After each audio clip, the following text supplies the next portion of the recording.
Rodd Duff, your host. And I'm producer Barbie. And together, we bring you our podcast, Insights and Straight Talk. And with that, producer Barbie and I are out.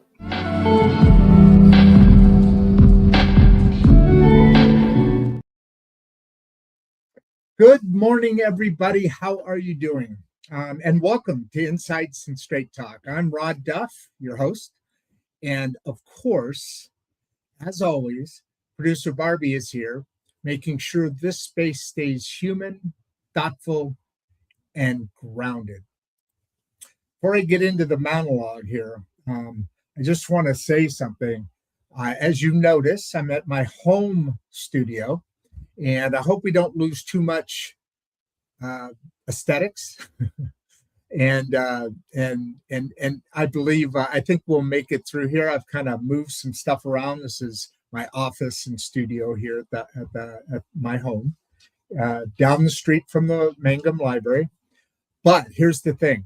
So there's, as anybody in the United States at least knows, there's this huge Arctic blast going across the country.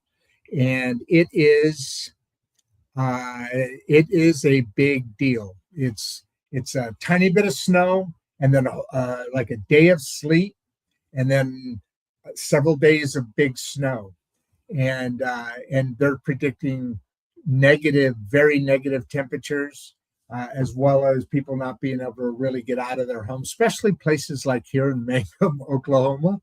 But at least I'm not in Chicago right now because it's even worse there. So with that said, they're also predicting some possible power outages, meaning I could lose my internet, I could lose power, all those things put together. But at the end of the day, we're going to struggle through this, and we're going to see how this goes. So today, let's talk about today's conversation, though, because today's conversation matters. And not because it's trendy, not because it's easy. It's definitely not easy. But because it touches history, identity, education, and responsibility all at the same time. I'm honored today to welcome Wes, also known as Pinny, Sutkin, one of the co-founders of the LEAF Lab and someone who lives at the intersection of faith, learning, work, and community.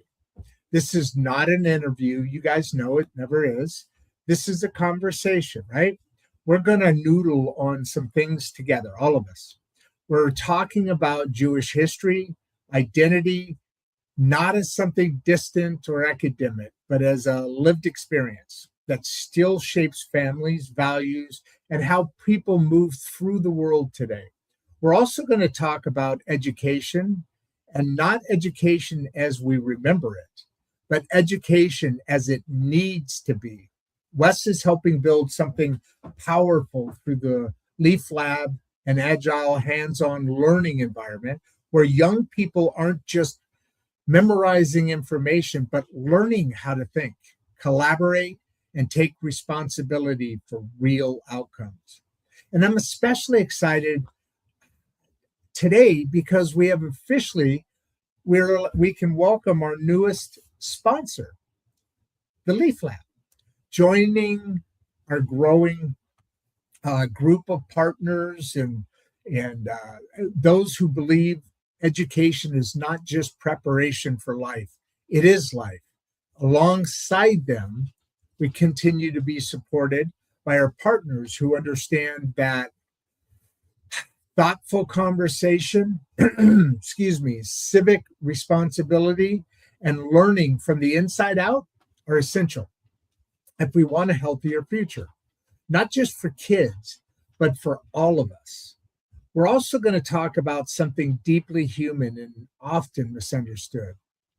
What does it mean to honor the Sabbath in a world that never stops moving? How do we set boundaries? How do we honor faith and tradition without alienating colleagues or partners, right? How do you live your values without turning them into walls, in other words? And yes, we're going to talk honestly about anti-Semitism, about what Wes has seen personally and what he's heard from others. and how ignorance, not disagreement, fuels so much harm. We'll touch on voices at the table, the Regeneration School Project, and how the powerful synergies between giving young people a voice and redesigning education so it actually prepares young people, prepares them for the world that they're inheriting. This is a live conversation, and your voice matters here. Drop your questions in the chat. Ask the hard ones. Ask them. Ask the curious ones. And if conversations like this matter to you, subscribe to our YouTube channel at Rodd Duff 1939. Join us on Substack, where we publish 3 days a week and go deeper into that than the algorithm ever will. Follow and share us across X, Instagram, LinkedIn, and Facebook. That support is how independent media survives. Wes, I will join you in a second, but I am excited for that you're here and where this conversation is going to go. Let's get into it, but I got to address some things. So let me move this over here. I had said earlier that we are quite probably going to be dealing with a very difficult weekend this weekend. At least most people, if not everybody in the United States knows. God, we already have 500 people on here. That's big time. Well, thank you all for being here. I'll let Wes in a second. I got to slap him around a little bit. But like I was saying, there's a lot of things happening right now with the weather and everything in Texas in particular, which is where Wes is from. If he wasn't going to show at all, then I might forgive him. But now that he showed up, I'm like, okay, what the heck? You didn't get to listen to my opening monologue, so you don't know how the show is flowing, unless you looked at the website and hopefully looked at some of the description in there. We're going to cover everything today, Wes, and we're going to go anti-Semitism, the Sabbath. We're going to talk about a lot about the LEAF Lab and how education and bringing children and giving them a voice and those synergies as they come together created a way to be a calming, be a voice against all the things that this world is, political fracture, systemic racism, all these things that we have going on. Education fixes all that. With that, Wes, welcome, you late Sunday. Hello. Nice to see you today. Right on the cusp of a big old storm, but life feels that way sometimes too. So this is just practice for life. This is just practice. And for me, if you notice, my background's different. This is my home studio. I haven't recorded in here. It's not as good a quality, I don't think. But anyway, the Mangum Library shut down, so Friday, Saturday, Sunday, probably even Monday, I'm going to be based out of here. And you guys are looking at some possible power outages. I was afraid that's what was happening with you. Every time it ices here, the power goes out. So and there are some extra complexities that I get to deal with when the power comes out just because of Jewish Sabbath observance. And so it gets we're going to be running our fireplace the whole Sabbath. So, I can't, most people didn't even know this maybe, but I don't turn lights on and off during the Sabbath. I get them all set before the Sabbath comes, and then they are what they are. If you turned the light on, it stays on. If you turned it off, it stays off. But in our case, so wherever it is, it's locked. Wherever it is, it's not a matter of making sure everything's off. It's wherever it is. You don't. It's wherever it is. You're no longer manipulating on/off buttons, and that means you can't turn the temperature up or down or things like. So you got to get it all set. No big deal for us. We've been doing it our lives. But what's the time? Sundown. The sundown. So in Dallas tonight, that's like 5:35, I think. Oh, wow. You don't have a lot of time because you said you leave typically by 3-ish. And what, you got a half-hour drive or something? Okay, a couple hours. You're good. Yeah, no. Can you eat after sundown? What's that? Say again. Can you eat after sundown? Oh yeah, so the 3 meals over the course of the Sabbath. But yeah, we got to prep all the food beforehand. So Because you because there's can't no cook no modern stuff is the whole right. Sabbath idea, right? I don't know a lot about it. I know that it is, but that's why one of the reasons I'm very excited about Yeah. this conversation, including this is the actual official welcoming introduction to our newest sponsor, Leaf Lab, Oh of yeah. who you're a co creator of, and Right. that's not the right word, but anyway, you know what I Co-founder. mean. Co-founder. Yeah. Co-founder, that's the word. You know, we're at 1,000 people already. We haven't even All started right. talking. Oh, we even have comments already. I didn't notice that. This is Oh gonna be no, a fun somebody's one. just. This is gonna be a fun one. And, Yeah. and do you know how we're framing this? I mean, because we talked a little bit, but did you look specifically how the flow I was talking about doing? I Okay, did you look do. that over. Yes. Yeah. Oh, very good. Because we're really, this is an intersection between faith, education, and working the Sabbath within, without alienating coworkers or in your Mm-hmm. case, partners, right? Mm-hmm. And Mm-hmm. so this is going to be a lot of fun. We're going to talk about anti-Semitism. Mm-hmm. Honestly, your experiences, that's the one I want to really see if we can explore a little bit, because that's probably the most that's the one that can get the most clicks, probably. I hate to put it that way, but I didn't mean it like that, but you know what Your I mean, listeners though, right? understand. They understand. Yeah. That's the one that I'm sure a lot of people also are very interested in. But the nice tie-in is that how education, meaning Leaf Lab, Regeneration School Project, our ties together, how that education can prepare people for life so that they can take civic responsibility, not later in life, but earlier in life. They learn how that does, and it all comes through education, doesn't it? You want to hear a little quick story? This is just gonna for your listeners. Hold on. Yes, tell the Okay. story, and then I want you to go back on your journey, because I know you don't Yeah, know about that, but let's get some of your journey in here. Whoa, I oh will. no. But the Okay. little Yeah, I story, got a little. Go ahead. you said something about like civic involvement, that kind of thing. So Civic if you know responsibility. exactly, if you know from your and we tend to see there's a lot of Jews in government and places like that, and some people turn that into conspiracy theories, and I don't blame them. I get it. I know why they do Sure. it. Sure. But there's a history to this, actually. If you go back to the Jews being slaves in Egypt to Pharaoh, how did he enslave all of them? The beginning of the story was Jacob brought his family from Canaan, which became Israel, into Egypt, and then they were stuck there for 210 years. But how did they get to the slavery? How did they become how does that work? How does a government take some of their people and turn them into slaves, but not everybody else? And the way they did it is they actually announced big civil projects they were going to be working on. They announced that they were going to be building, I don't know whether they were pyramids or buildings or whatever. And Pharaoh himself said, "I'll be out there Monday morning, first thing. Come join me for these civic projects." And the Jews all showed up for the project. And then they showed up the next day and the next day and the next day. And then what ended up happening is Pharaoh kind of stopped showing up, and instead taskmasters started showing up instead. And the next thing that they knew, the Jews were enslaved. In other words, Wow. he played on that sort of desire for civic involvement to get them involved, and then he threw the chains on afterwards. It's interesting. It just when you Oh, said the word civic, it made me think of that. yeah, no, dude, we have almost 2,000 people on here right now.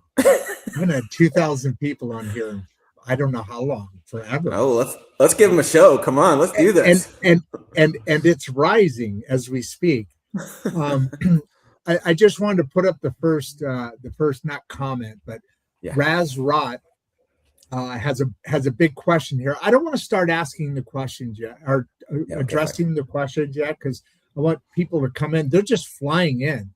I got a big impression that a lot of people were going to show up at this, because I've gotten a lot of questions off my social media. And that's right. You get a very small number, but it's a larger number than you usually. There are several more questions coming in than you tell. usually get. You kind of, right, you relate that. So I've been very excited about this. but it looks like what the predictors, it's kind of interesting, different subject altogether. In this Yeah. new world we live in, you have so much data you can get, right? In the old days, we only got data in certain ways. So now as Right. a small businessman, I can really see what works, what's interesting. That's why I wanted to put this together, because it's about history. It's Yeah. about what was, and that becoming what it is, and what are we going to do in the future about it. And in that bridge across all of that is our program. Sorry guys, I'm self-plugging here, but Regeneration School Project tied in with Leaf Lab as a handoff. We talked about that. We're working on that. That means you're producing people in the world that are so much more informed, ready. Yes. They're not walking into adulthood blind. Isn't that the case? How did you start all this? Let me tie what I just said into your message that got you here today. We've only talked a little bit. What we did half a show last week. You popped in. I invited you late. Said, "Hey, why don't you pop in at the end here?" Yeah. And you got a little taste. They got a little taste of who you are. But why don't you get a little bit on that journey? Just a couple of minutes, and let's start diving into this, because we've got a lot of questions already. Yeah, I understand. Questions. So, I have co-founders, as you know, and we all probably have different reasons for what drove us to found the Leaf Lab. But I know in my own personal experience, I had spent 20 something years in corporate America. I promise you, I have all of the scars and the trauma to prove that I was in corporate America that long. But as I was working through some of that, post-corporate America trauma that I was feeling of, my wife tells me never to say this, but I'm going to say it anyway. I was fired 6 times in my career. And but fired really means downsized and rift and all the things that they do, position eliminated, those kinds of things. But one of the things that I always noticed, having a background in recruitment, is that the people that we recruited would come into the organization woefully, the early talent would come in unprepared. They just weren't ready for prime time yet. Doesn't mean they're not smart, educated. They were all those things coming out of college. They just weren't ready for work. They didn't know how to work with people. And so much of what the Leaf Lab is doing is solving that challenge. That's what motivated me is, in particular, 2 of the competencies that I think a lot of students don't get in college is proper collaboration, especially in distributed teams, when your teammates are all over the country. There's not a lot of experience doing that. When you say proper collaboration, you're saying in that instance, sorry, I'm going to interrupt a little bit here and there. I appreciate you working with me. Yeah. In that, are you talking about being taught how that works properly? Is that what you're referring to? Or they're just not using it correctly? Or drill down on that a little bit. This is an important aspect. So not being taught correctly, that's sort of what this is. But that's not exactly it. It's not the professor's fault for not teaching it properly. Part of the problem is that they're teaching it, meaning a student is sitting in a classroom, a professor is talking, a student may or may not be listening, and they're thinking to themselves, is this on the test or not? They're trying to make that determination with everything they hear. They write it down if they think it's going to be on the test. That's very different than rolling up your sleeves, getting your hands dirty, and going to do things and winning and failing. And we like to say in the lab that, I think I said this last week, there's no failures, there's only experiments. And so, we've built a program for the students not to be taught how to collaborate and problem solve, but to develop those skills. And there's a big, big difference between the 2 things. And so we believe we have found the magic that truly develops these students, and we can do it in a 12-week program, 3 to 5 hours extracurricular per week for 12 weeks. And at the end of those 12 weeks, these students are walking out with much, much better skills around collaboration and problem solving. Those 2 just stand out to me, so I mentioned them, but there's many others. So yeah, exactly. That what you just laid out there, that comparison is exactly the thing. Yeah, I missed that, and I'm glad you brought that out, because it is the biggest problem in transitioning out of education into starting the journey to stand on your own 2 feet, which doesn't Yes. begin in college. Yeah. That's where you're able to take care of yourself financially and everything else, right? Yeah. So A lot of who we are is done by the age of 6, right? So you can't control that much of that. Your parents had that control. But it doesn't mean that as you go through high school and college and those years that you can't refine those skills that your college didn't give to you and that maybe your parents didn't give to you. In most cases, parents aren't teaching that to their kids either. Unless there's an example of watching a parent, stand up a business or something like that. But yeah, so we're and we've built this in a way that, like internships, for instance, we don't give internships. This is a learning experience. This is an educational experience that they do.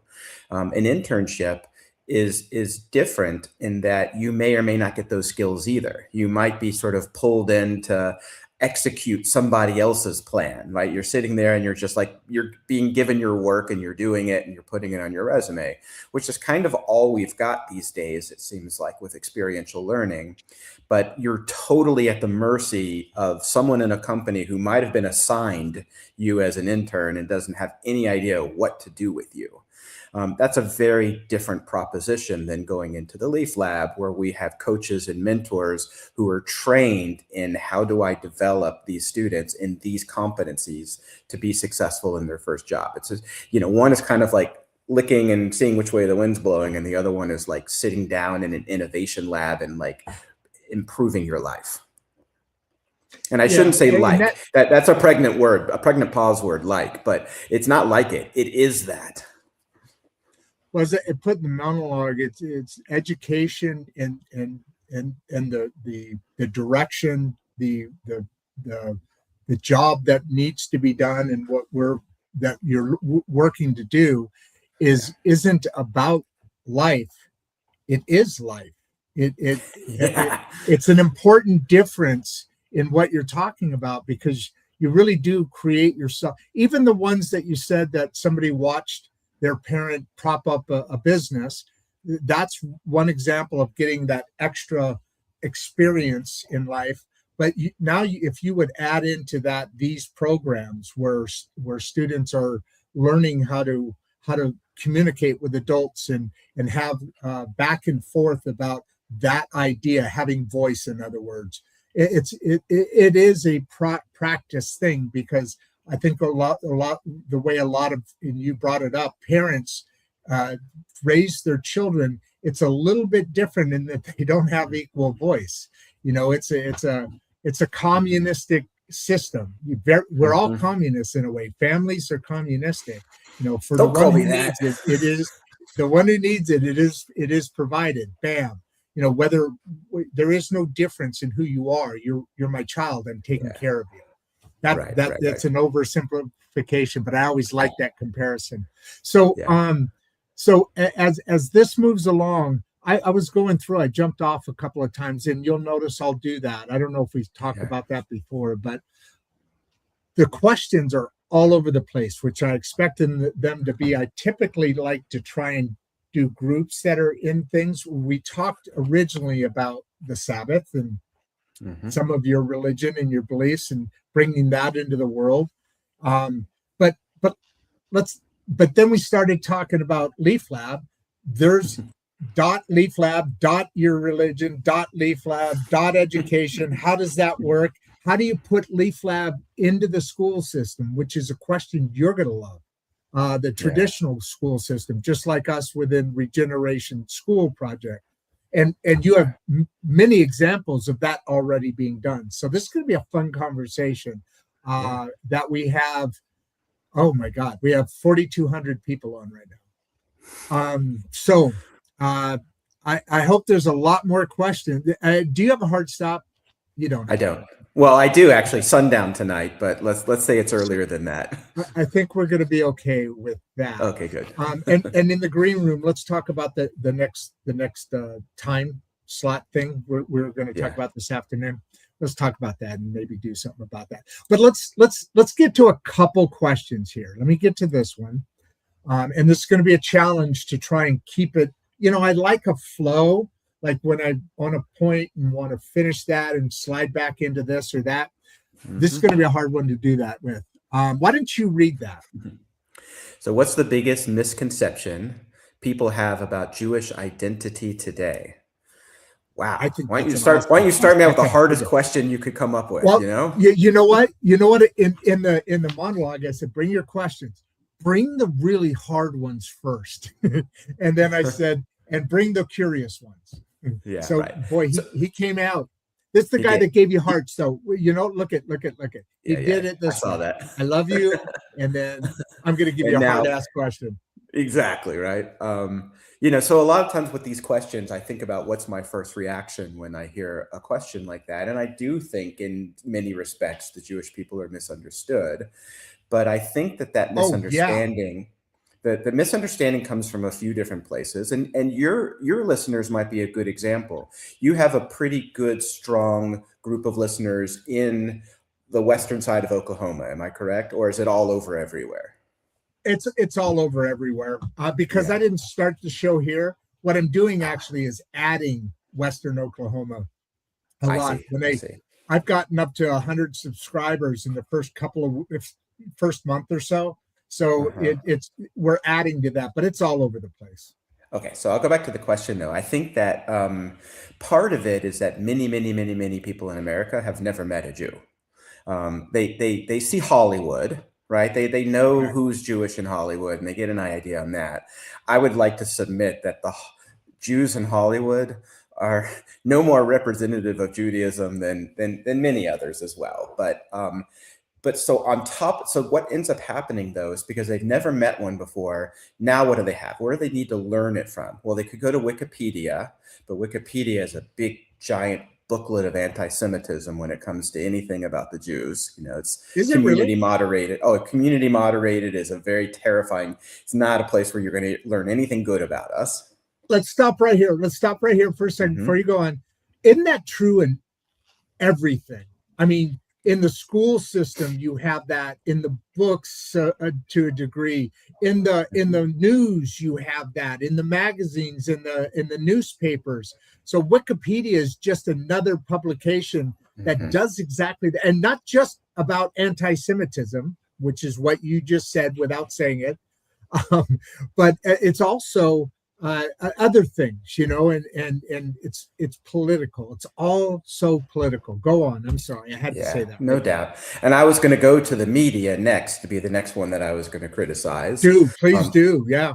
Right. Independent journalists like you are getting to the truth here, but we know that and look what the young man did up in Minnesota this last week.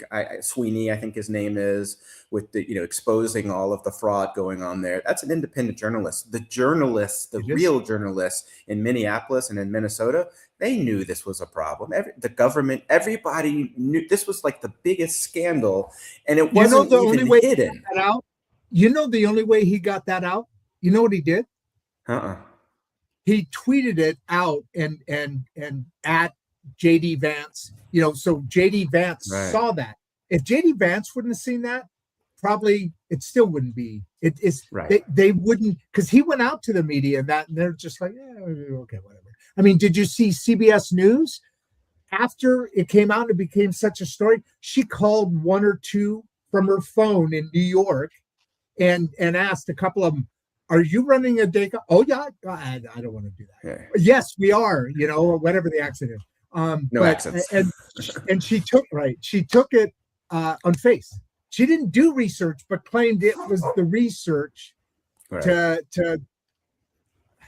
And people I know one of the ones that Nick Sweeney visited, like he came back out there 2 days later and there were students coming in and out. And like, I just think about how many phone calls had to be made to get those students to come to that place, take them out of their real schools and put them into that fake school. But all that aside, back to the original question here. I think what tends to happen is they become others. Jews become the other. And the other is scary to everyone. Like, for instance, we're having a discussion about, we're not saying it by name, but we're having a discussion about the Somalian community in Minnesota. I happen to have a kid who lived in Minnesota for 10 years, and I've spent a lot of time there. And you can't be in Minneapolis and not be aware of the community that's there. great. But what's happened is, they're turned into others as well. And I feel for them for that. But it's not everyone in that community committing fraud, but the fraud seems to be specific to the community. And so, I think this concept of other is a very difficult thing. And the government. Don't just say the small. Don't get me started. Yeah, they're definitely. And the government's complicit in all of this. They're enabling every bit of it. Part of it, I think. I think Tim Walz actually interfered with people, not just complicit, but he's making bucks off this, I bet. Right. How did Ilhan Omar go from a net worth of like 20,000 to 30 million in one year? No. She was a negative 38,000 in actual net worth. She was negative. Right. Probably because she owned a couple cars or this or that, but she was negative $38,000. Right. And now she's worth 30 million, they said. 30 million. Oh, 30 million. Yeah, it's insane. Yeah. Where were we? Before we go back to the subject, I got to stop you right there because I agree with you and it's the right thing to say and it's safe, but I really want to be a little less safe. That click thing I was talking about. No, the Somali. You're trying to get me to say what I really think here, aren't you? They're the others. They're the current others right now. I'll give you that. Okay, sure, absolutely. But you know what? The Italians were the others. The Irish were the others. And when they didn't assimilate, and you know what? They had the mafia. They had the gangsters. So there was all of that. But you know what? They didn't want to change the country. They wanted to be crooked within the system because America was great and they knew that. So it was a bad thing. But you know what? I don't buy that. There are others. Let's feel sorry for them because everybody's thinking bad about the Somalis, even though there's only, I don't know how many people they said. It's not the whole community. I get that. Yeah, so it's like 100 people or 200 people. But how many were in the mafia in the beginning? I mean, every single group has gone through that, but assimilated in. And same thing, the Italians had their own. You go down in Chicago, you go East Street. That's Italians, baby. I lived there downtown. My dad was in the Marines, and I used to go with him all the time. Each street, each block is the Polish, and all that came from immigration. So I get it, but on the same aspect, you can't be in the news. Omar can't be in the news shouting us down every time saying you guys are just racist for saying, yeah, that's not going to work, Omar. That's not going to work very well at all. It's not going to lessen it. It may extend it. It's because I think people see what they see. And flyover country knows better. All of us that live in flyover country, we know better than that. So for any of your listeners that don't know what flyover country is, that's where you're flying from New York to LA. You have to fly over a whole lot of country that it doesn't look like New York or LA. I always find it wild when you see the political map by county, who voted for which candidate for president. And the map is like 97% red, right? But that 3% is like equal, like it's an equal number of people. It's wild to see that map. I always find, it's like it feels like all of America is sort of one way, but then when you look at the votes, it's not that way. So it's just wild. That's all. Yeah, and it's just strange how there's so much difference between the middle of America of what they want. And by the way, that's the backbone of America. You got the visionaries maybe on the coast, and then the backbone, right? I mean, look at it. It's even. They grow all the food. They grow the food. So without the food, you got nothing. And the most of the businesses are there. Maybe not the .com, but the financial services and all that. But all the industry. I worked in the plastics industry for 30 years. The Midwest is where it's at. I mean, on the coast, nothing there. And the coast do grow a lot of food too, especially California. A lot of food. Let's go back. We got close. I cut you off and then we went off on something. But, that biggest misconception, you said it's because they're the others. The Jew, can I say the Jews? Is that a right term to say? Yeah. Okay.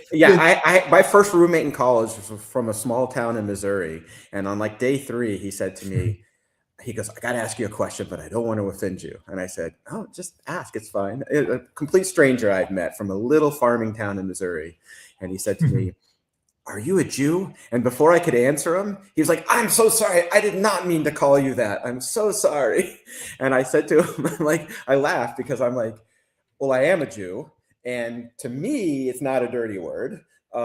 He said, yeah, he says, you know, in the family and in the community I grew up in, if you called someone a Jew, usually the next thing that happened is you got punched in the face for saying it.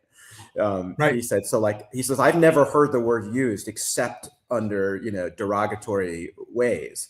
And I'm like, well, there's worse. We're going to be spending 2 semesters together. So you should get to know me and see if these are misconceptions or not. I said, and he said, well, he says, you know, my mother taught me this. My grandmother said that Jews had horns on their head. You know, he's like, I've heard this my whole life. You know, it's been reaffirmed so where does it come from? It comes from mom and dad, probably. Or the news or all these things. Well, I think the news, they're not doing us any favors, I can tell you that. Yeah, the news definitely is a bullhorn, and then the parents are watching the news, and then whatever channel they're watching depends on what. Hey, you know, we teach our children mostly by what they see, not necessarily what we tell them, right? You know, it's by example. That's an old thought, but it's a true thought, and it's a story I did about 2 weeks ago. You know, kind of kicking this whole education cycle on. And here we don't do cycles by a day or so. It takes a while. We're digging deep. So, you know, shout out for independent media, right? The what we hit on there. Is there more to that? Because I mean, in all that example I gave before, all these other groups have come in and assimilated. There's nothing different with the Jewish society. I mean, there's all different kinds, if I could say that, just like there's all different other people kinds. You know, we put adjective. We frequently will put an adjective in front of the word Jew. I'm a religious Jew. I'm a Reformed Jew. I'm a Ashkenazi or Sephardi Jew. I'm a European Jew. I'm an American. Yeah, and I'm a believer that we should get rid of the adjective. That it makes no difference. You know, I happen to be fully Torah observant, meaning I follow all 613 commandments that I'm able to in the Torah. When I say able to, some of those commandments are like only for women. Well, I'm not able to follow that one. But you know, some of them are only for the priests. You can. Some people think you can, but then again, you wouldn't be a Jew if that was the case, right? That's a different show. You would not be a Torah observant Jew if you felt that way, probably. But wait a minute, you only could about. Oh, that's right. Only about 20% of the Jews in America are Torah observant. The other 80% are some mixture of that, some level of like that. Most Christians. And perhaps, right? You know, yeah, exactly. I know that the Mormons are like that too. There's something called a Jack Mormon, I think, or something like that. So those concepts exist in every religion, and we're no different than that. But there's a core group of us that are very, very focused in on the Torah itself and living a life based on those tenets, things like Shabbos, like the Sabbath we were talking about. And so that sort of plays into all of that too. Hey, can you do me a favor right now? This fascinated me the last time we talked in the green room. We didn't talk about this out at the show. Right. And by the way, with the next one, we're getting into back into a little business for a couple of things here. So I do want to hit this now. I don't know how far you want to go into this, but right now there's a big thing about Islam going on, right? Sure. And it's affecting because there's a conflict between specifically Christianity and Islam. There isn't so much there between, and I'm hoping I'm setting this up right, between the Jewish faith and the Islamic faith. There's a tie there, isn't there? There's a tie. That there are first cousins. Hold on. People, listen to this. This is fascinating. I guarantee you, am I right if I say 95% of the people, at least, by the way, there's 8,000 of them on here, wouldn't know this fact you're about to tell. You blew my mind when you told me this, right? You think it's like 85% probably their minds are going to be blown as well, right? Yeah, so set it back up again. So now that you've done that, set it back up again. So there's a lot of conflict between the Christian religion and the Islamic religion for obvious reasons. And you know what? That's been going on for a long time, thousands of Sure, years. sure. And I don't ever hear about, not that I necessarily would, but fill me in, that there's not that same kind of conflict between I'm tying this perfectly, Jewish religion and the Islamic religion. And I think the reason is what you said was what you told me before was there's a lot of tie-in together between those two faiths and backgrounds. Right. Yeah. So geopolitically, clearly there's a lot of conflict going on right now, but let's push that aside for just the moment. Let's look a little deeper than just geopolitically at the moment. If you go deeper, they are our first cousins, and our religions are very, very similar, actually. So if you want to tie it back to the forefathers, there's Abraham, right? There's this idea that Christianity, Islam, and Judaism are all Abrahamic faiths, however you're supposed to say that. They're faith based on Abraham and the lineage. From the way I understand, and I am not an expert, the way I understand the Islam faith is they believe Abraham being an influence on how that faith, just like Baptists or from John the Baptist. I'm embarrassing myself. John the Baptist. Is that what you mean when you said that? Yeah, I mean, what I mean is that all three faiths claim Abraham as our forefather. All three faiths do, and if you look biblically, if you look, you will see that that does appear to be true. That we all can tie ourselves back. Now, the Christians are doing it through the Jewish family lineage, meaning before the times of Jesus. They weren't on the tree, and then whether they were grafted onto the tree, there's a lot of language that's very, very powerful and loaded. So I have to, not that I have to be careful, I'll say whatever, but seeing that seeing that where? Well, so the idea is that you certainly did not have a Christian before 2,000 years ago because Jesus wasn't here yet, right? So let's just keep it real simple like that. So how did the Christians tie themselves back to Abraham? Were the Ethiopians before Jesus? Weren't they? Yes. There's a Christianity went back further, even right? No, I mean, it doesn't go back before Jesus. Christianity is based on Jesus. Okay. Right? So, okay. Yeah, I was trying. So says the Jew, right? So, as I understand a lot. This dude knows a lot. About all the religion. Trust me, I spent an hour with you after the show talking on this subject. That was just in the green room. We spent an hour. I know. Yeah. So we all tie back to that in terms of Islam and Judaism. So Islam came even later, right? Islam came 500 years after Judaism. So once again, how do you tie that back to Abraham? How can they claim that Abraham is their forefather? Here it comes. And I can't fully explain it because, quite frankly, between you and me, it doesn't fully make sense to me. But there's this idea. So Abraham had two sons. One of his sons was Isaac. We call him Yitzchak.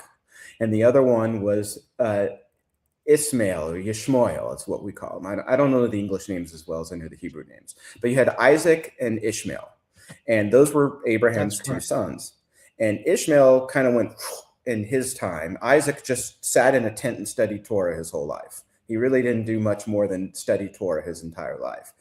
Ishmael was a hunter, was a lot of things, and our tradition says that he was a bad guy for a big chunk of his life, but before he died, he did like complete repentance.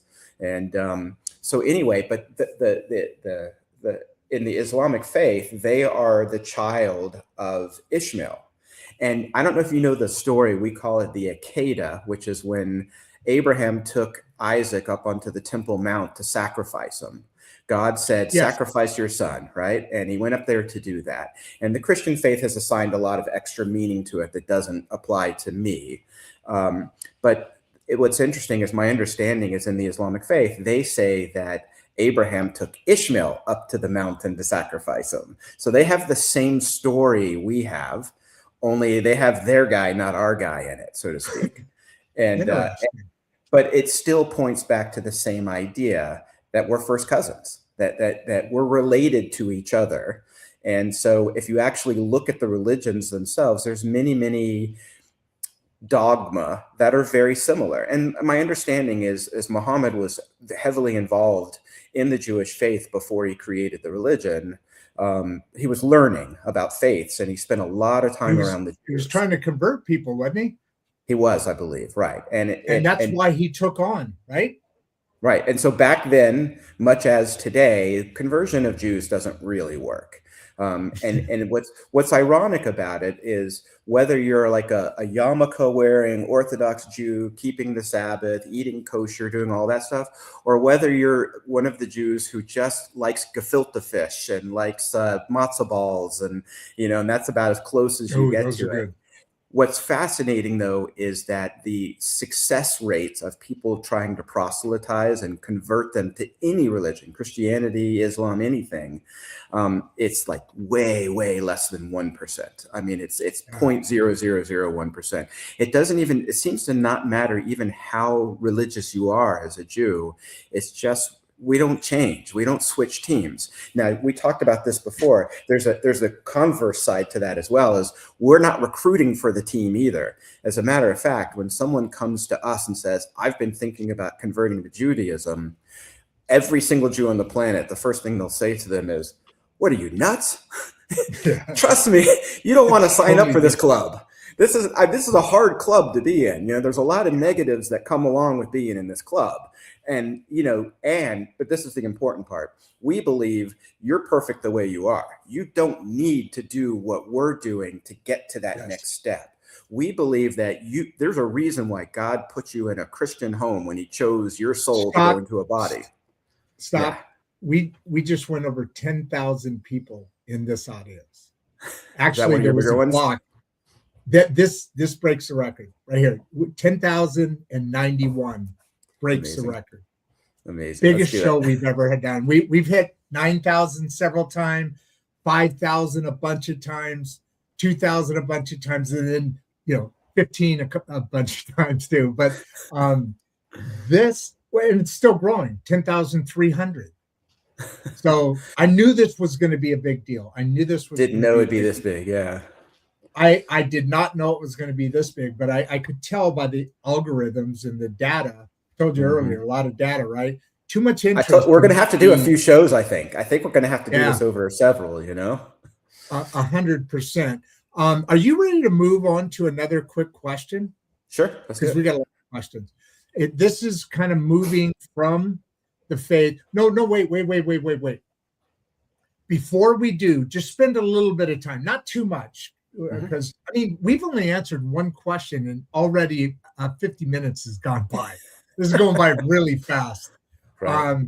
Which is great.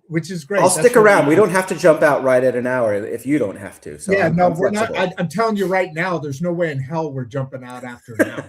Right, you're pissed at me. The 9,000 ones usually get close to 3 hours. I don't know if we'll do that. It just all depends. Yeah. You're a talker, so we might be going 4 hours. Who knows? Right. But before we move on, and the next transition is how do you balance faith traditions with modern work demands? So we'll get to that in a second.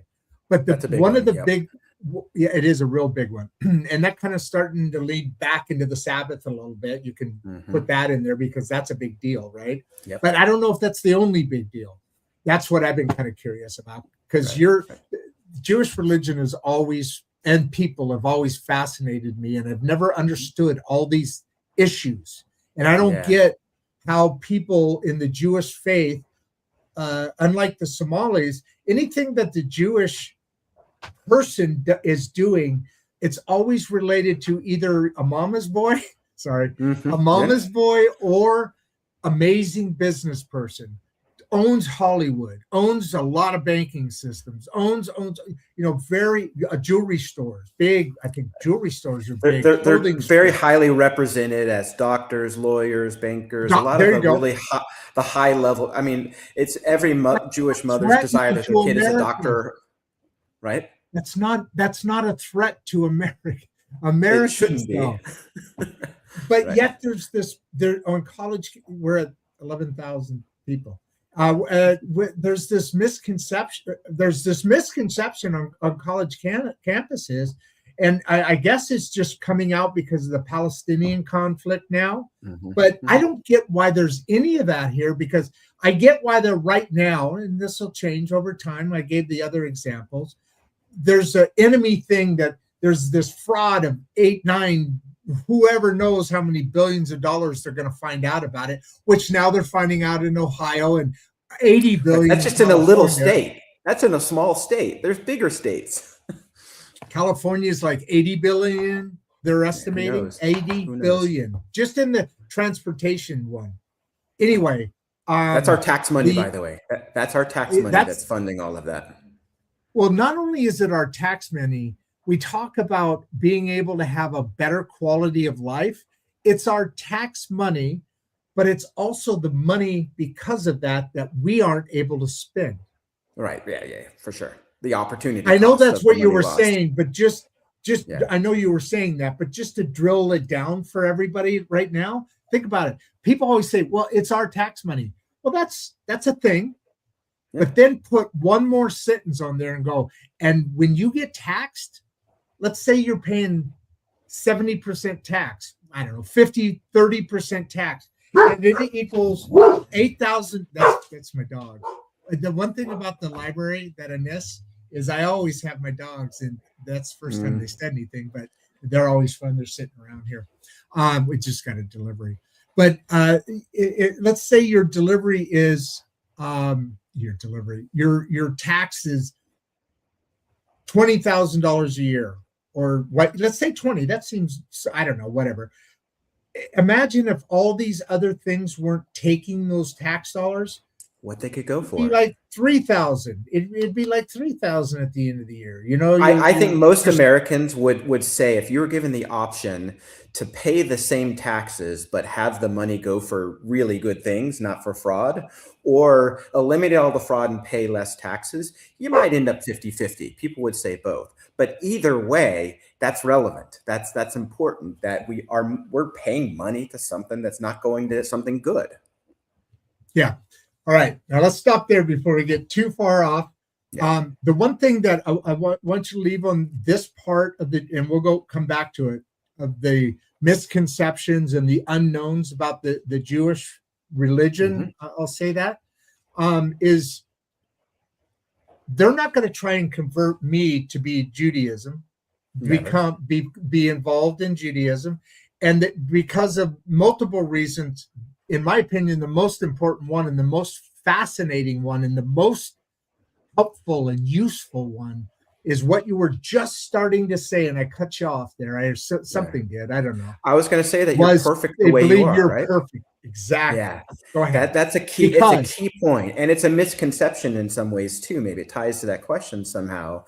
But yes, we believe that there's many different paths. We believe in an afterlife. Let's start with that. Jews believe in the afterlife. We could call it heaven, or we could use our terms, olam haba, or different terms for it. But it's all basically the same concept, that there's a world after this world. So the world to come is another phrase we use. And we believe that with Christians and with Muslims and Hindu and Buddhist and every sub-religion you can think of out there, that they all have a pathway to get to the world to come. Everyone's got what is being asked of everyone is to meet their own potential, not to meet some sort of external rule of what it takes to get to the next world. What it really is every human being is born on this planet, and we believe that God is involved in your life, literally to the detail. He knows what's in your head, and he's watching every move you make. He's a supercomputer, because he can do that with 8 billion people. And he invented the supercomputer. He is it. And, oh my God! Yeah, supercomputer to him is like a right. I got a thumbnail. Damn. Exactly. Okay. Right. Exactly. And we believe he would not have put you in that body if that body didn't have an opportunity to do the things in life that get you there. And this also plays into the creed versus deed conversation as well, as we're very big believers that we're on the deed side, meaning it's what you do Okay. on this planet that gets you to the world to come. It's not what you think, feel, or believe. Not all Christian faiths believe this, but some Christian faiths are of the mindset that, it's really about the creed. It's about accepting, Jesus as your savior. It's like those kinds of things, right? And that you don't get there without it. If you accept the body of Christ, you will come to the kingdom's gates. There you go. It's right. all about believing it, accepting it, relying on it. You are my God. Period. What's fascinating, if you're entering the world to come, much like if you're entering the LEAF Lab, by the way, because we've built our business in the same mindset, which is there should be no constraints on the front end. Nobody can control what body they were born into, quite frankly. You really just can't control the color of your skin, the country you were born in, all those kinds of things. You can't control that stuff. We don't believe any of that stuff has any play on whether you get to the world to come. We believe that if you live on this earth and you do the right things, and in my mind, I'm not speaking for Judaism, I'm only speaking for myself when I say this, I'm not sure you have to even believe in God to get to the world to come. I believe someone who is an atheist, who spends his whole life helping old ladies across the street and giving charity to homeless shelters and doing all the stuff, right? All the kindnesses and the giving and all that. I believe that God's not looking at what's your dogma. God's looking at what you do. And when we built the LEAF Lab, we built it where everybody gets an opportunity to come join the LEAF Lab, meaning like fancy, an internship at JP Morgan Chase is the most sought after internship in America. I'm just making that up, but let's say it is. I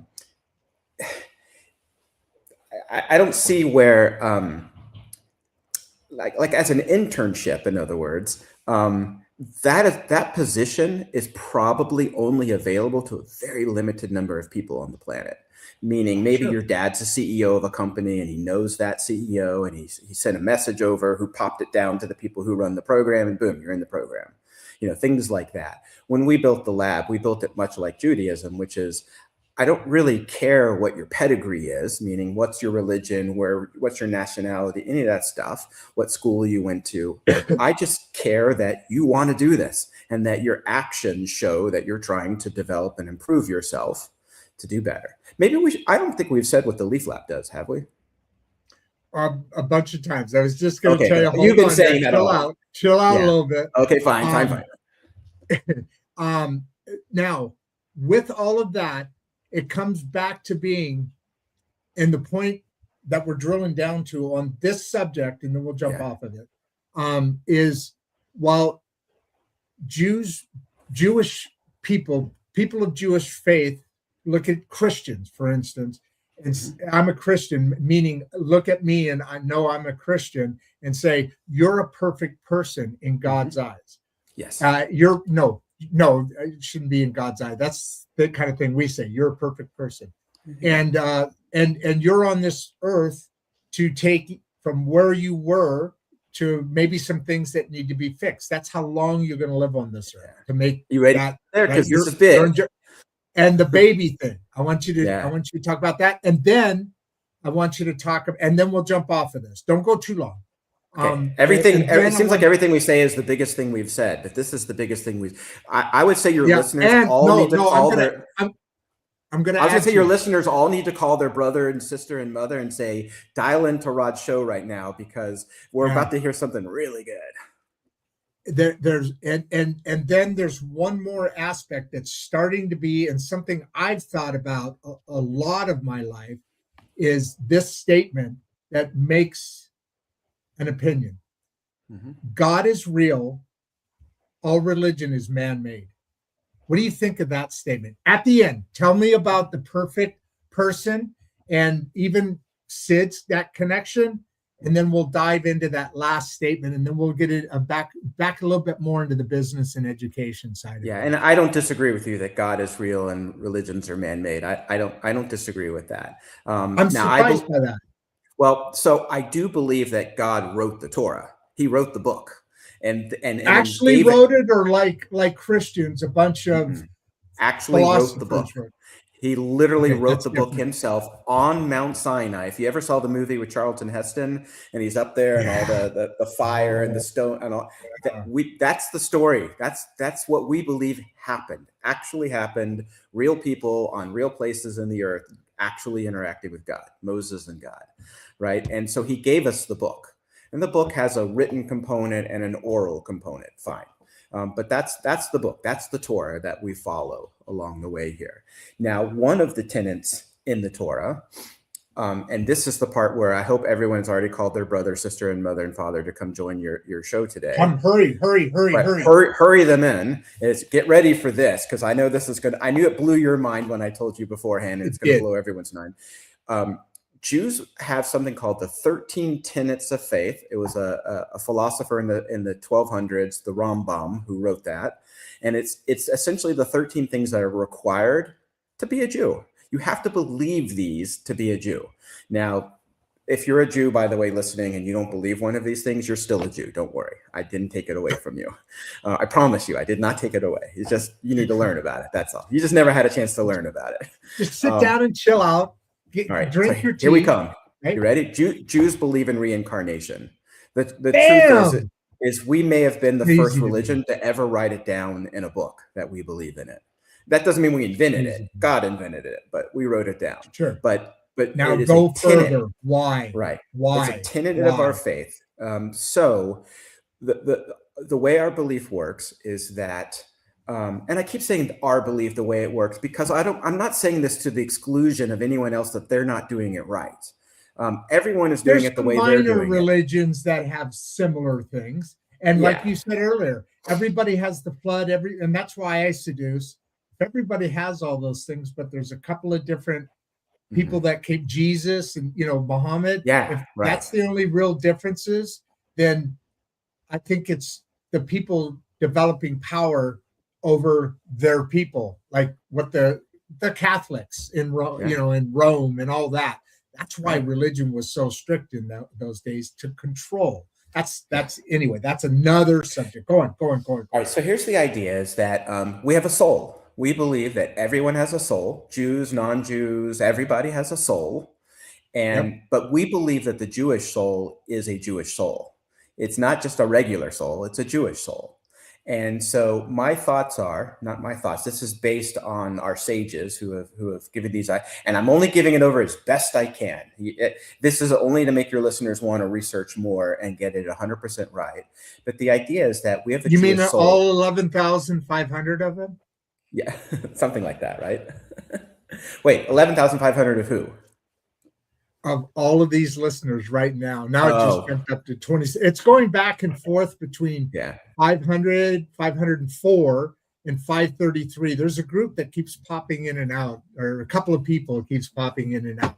But yes, all of you folks, listen, you're getting to, and this is, I don't know if we're halfway done here. You gave me a private message here, didn't you? Go on with your story, please. Yeah, a little bit earlier. So the idea is that we are reincarnated. That soul, when it finishes its time on Earth, it is, you die, your body dies. We put the body in the ground, and the body has no more significance to us. Once you put it in the ground, it's done. That's not you anymore. You is your soul, and your soul has now gone up to go sit with God. And sitting with him is a temporary thing. He's hanging on to your soul for when he sees the perfect opportunity to put you back down into this earth again in a different body now. So you're being reincarnated into a new body. But the purpose of that reincarnation is that when you did your round before, it might have been 10 years, it might have been 100 years, it might have been 2 months, God forbid. But when you did your first time around, there's something that wasn't accomplished. Something in your life that you were supposed to accomplish in your life did not get accomplished. And you got to come back again. You got to come back in a new body. You got to face similar challenges, and you got to beat them this time. And when you beat those challenges the second time around, or the third or the fourth or the 100th time around, once you figure it out what your special purpose is, at that point, God lets you move on, and you get to go into really the next level of what is the world to come from there. And so people are shocked to hear that reincarnation. I mean, many Jews are shocked to hear that reincarnation is such a critical. It's so critical. It made the list of, if you don't believe in it, I'm sorry, I'm not sure if what that means for you, but not good. You're supposed to believe in it. And it's funny because that's such an extreme. So, okay, I'm going to use this. It's such an extreme philosophy or thing. But yet, if you look at like Hinduism and several others in that realm, you start seeing 12 levels of heaven, 12 levels of hell, and what you just said. There's you can move on to the next level. That takes reincarnation because it's all that same thing. So end it.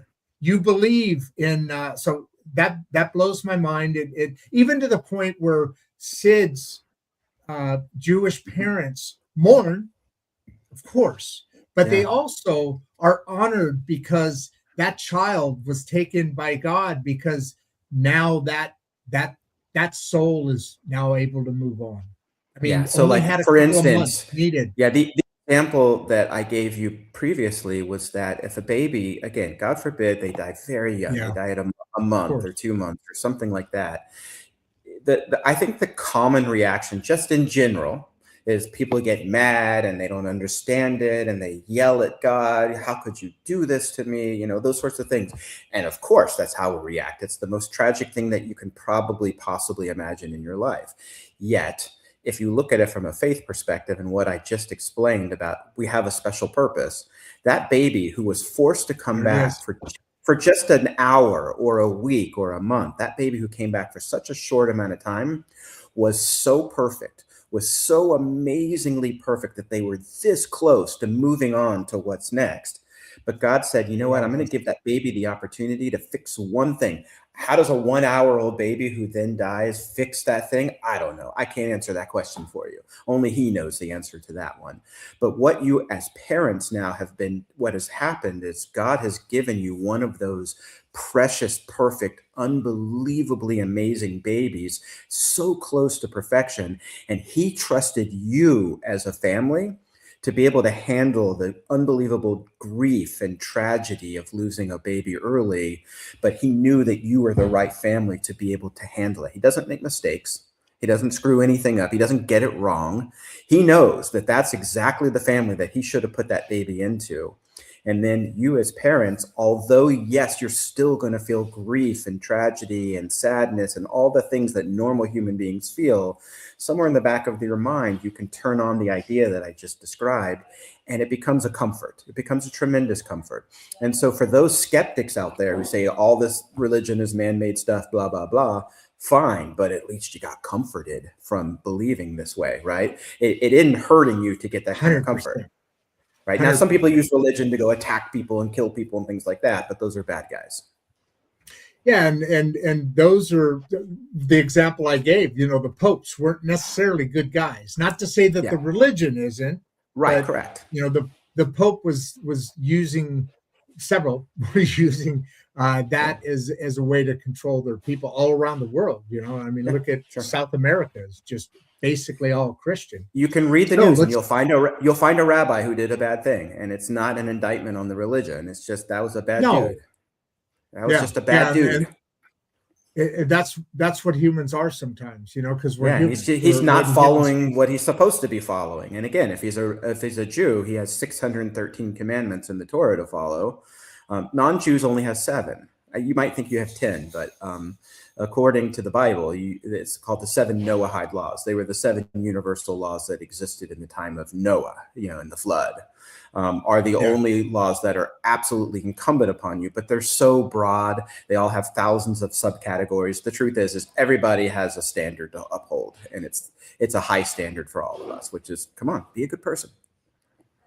Yeah, no, and that's I think that's the difference right now. People don't realize how important religion is in their life, to be able to have something higher, bigger than themselves, whatever your beliefs are, wherever they fall, it all falls back to the same God.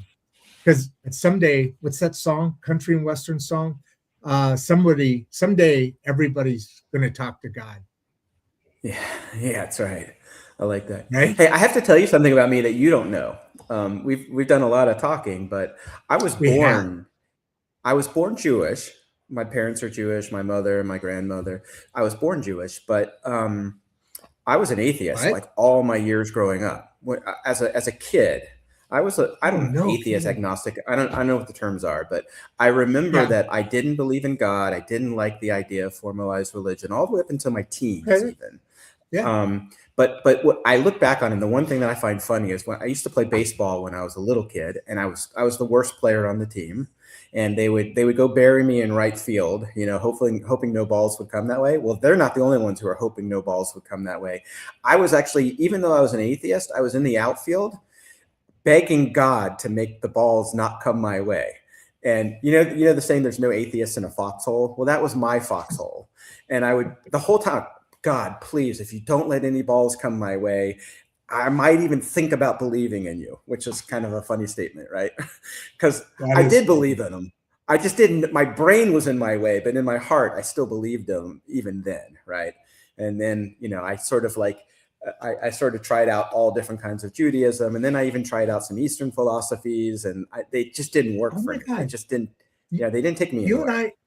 You and I have more in common than you would think. I got baptized on my own in a tent revival at 6 years old because I felt the moment. And my mom was like, "What are you doing?" And I ran up the stage, and that lasted for a minute. And then a great deal of my life, I was on and off in my belief of God. And then something happened to me.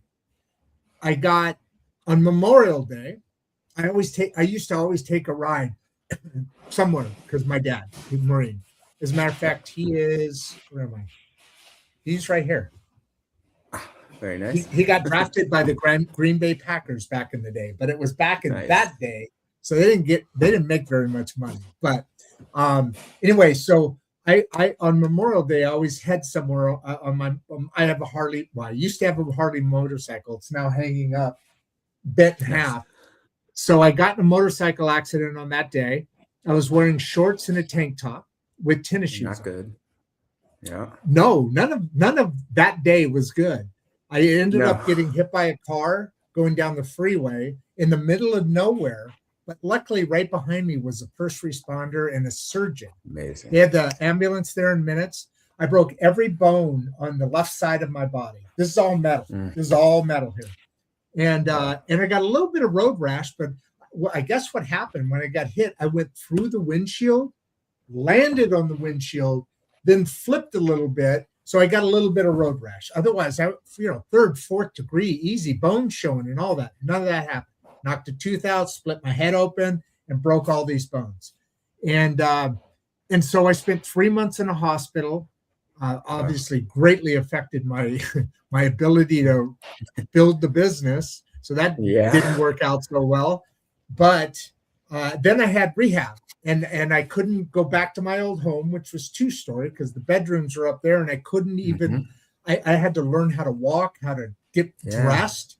Because I have a scar from my armpit to the middle of my back to my right below my hip, where they opened me up to take all these bones out and replace them everywhere. It looks like a big shark bite. 1 year exactly later, to the date, I had a stroke. Wow. So how can I not believe I haven't done my journey yet, right? Right. So there's somebody that says, dude, you're not there yet. Yeah. I tell you, my father years ago. That made me change. That made me change. My father had a surgery where he died for 45 minutes on the table. Oh my God, and 45 minutes? 45 minutes. He was on a heart-lung machine when it happened. Right. No, yeah. They didn't know what his brain would be afterwards, but the doctor even came down to the room, put us in a room, and told us, your father's gone. And he says, I'll be back. I'm going to go back up, close it up, and I'll be back in 20 minutes, and I'll give you the rest of the details. Well, he came back like 3 hours later. When he came back, he's like, your father's alive. I was like, what?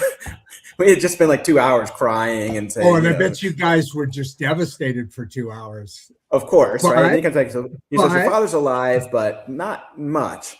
anyway, he finally did make a recovery. It took months and months. He made a full recovery from it. And I kept telling my dad, I'm like, Dad, yeah, obviously you're not done yet. You got something else you got to complete on this. Or he went 7 more years.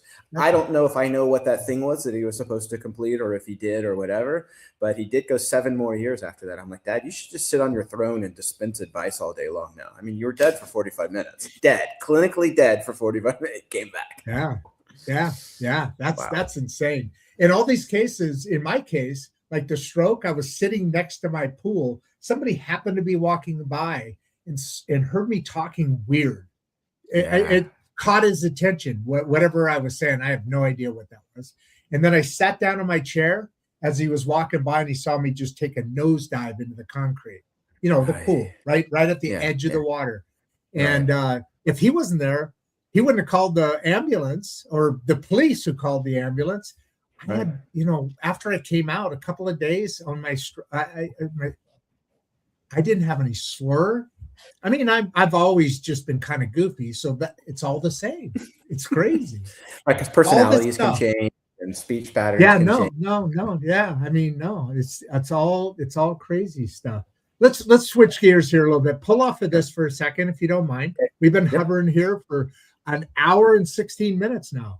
Does it feel like we've been going an hour and 15, 16 minutes? Feels like 20 minutes to me, but hey, your listeners are coming in. Your listeners are coming and going. They're the ones who really get to vote.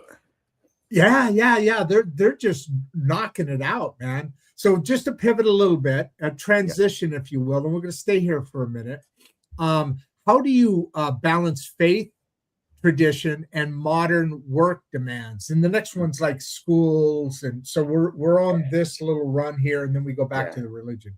I think this question hits at something really important, which is, I'll start with this. Torah observant Judaism,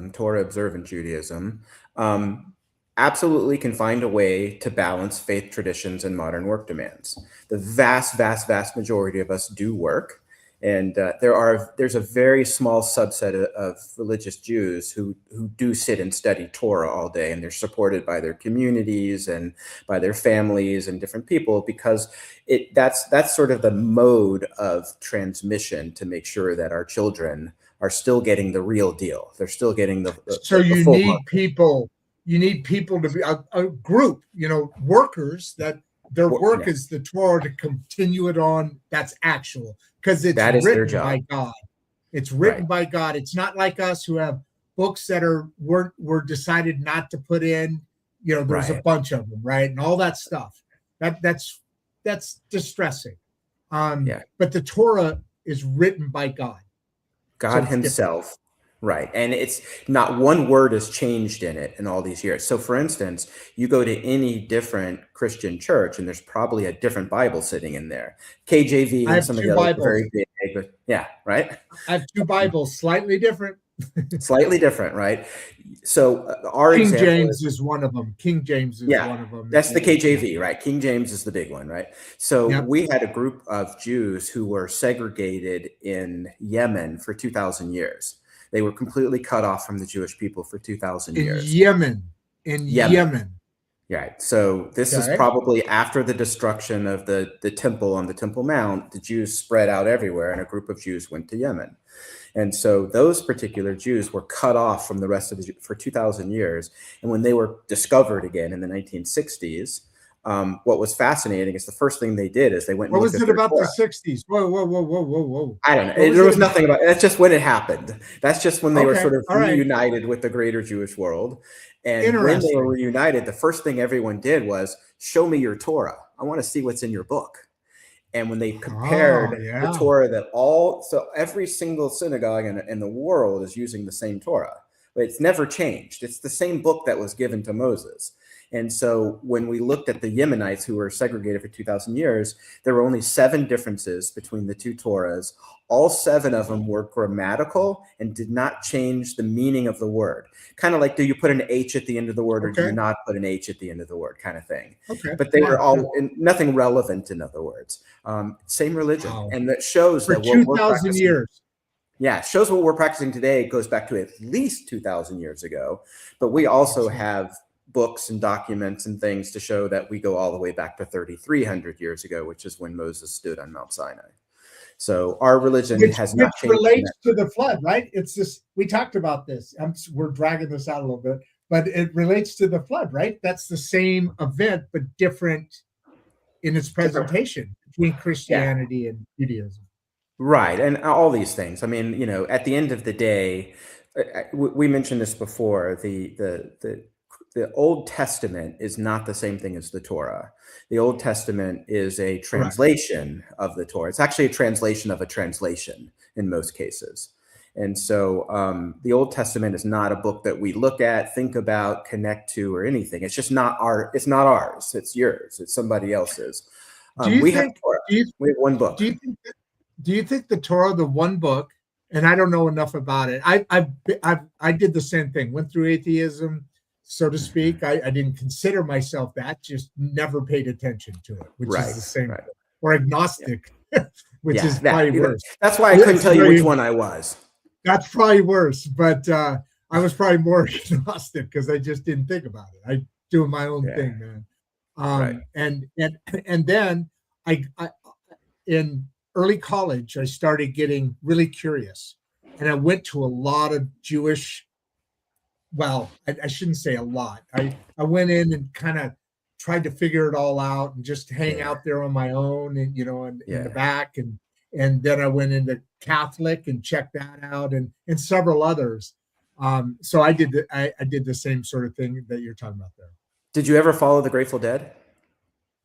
Oh yeah, hell yeah.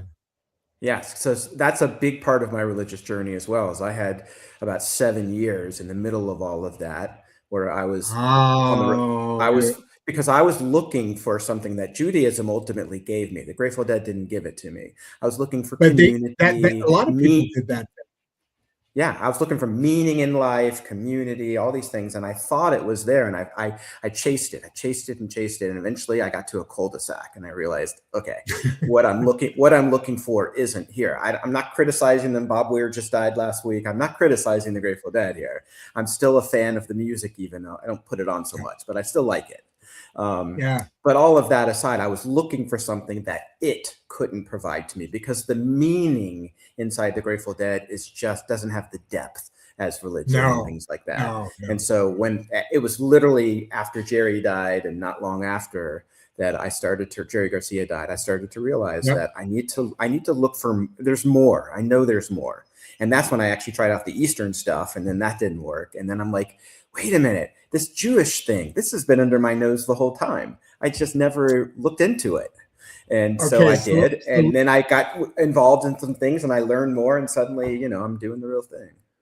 And so let me ask you, the lead up there was, okay, so I know more about the Christian religion, but not that anything about the Jewish religion. I've learned a lot more today than I have in all my other studies before.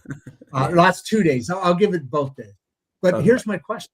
So I said earlier that you said that God wrote the Torah. Absolutely. Boom. Lock that out. Eat the key. I said earlier, and that's the thing about the Christian religion, why I say that it's man-made sort of thing, because God didn't write that. There's passages of God's word, or Jesus, more likely, Jesus's, more accurately, Jesus's word, the ones in red. But I also said there were a lot of books left out and this and that. Yeah, is canon, the Torah what should be?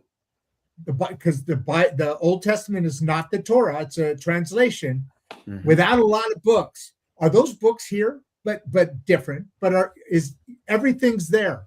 So if we had the Torah, would we have everything, including things that aren't the books that were left out? There's some really controversial stuff, right? Of books that were left out. Do you get? Am I asking that question right for you? Yeah, I think I follow your question. And so the answer to that is, first of all, the Torah itself is broken into 5 books, and Christians call them Genesis, Exodus, those words. Those are the English terms. The Latin terms are like Deuteronomy, and I don't know all the Latin terms. That's one of them, right?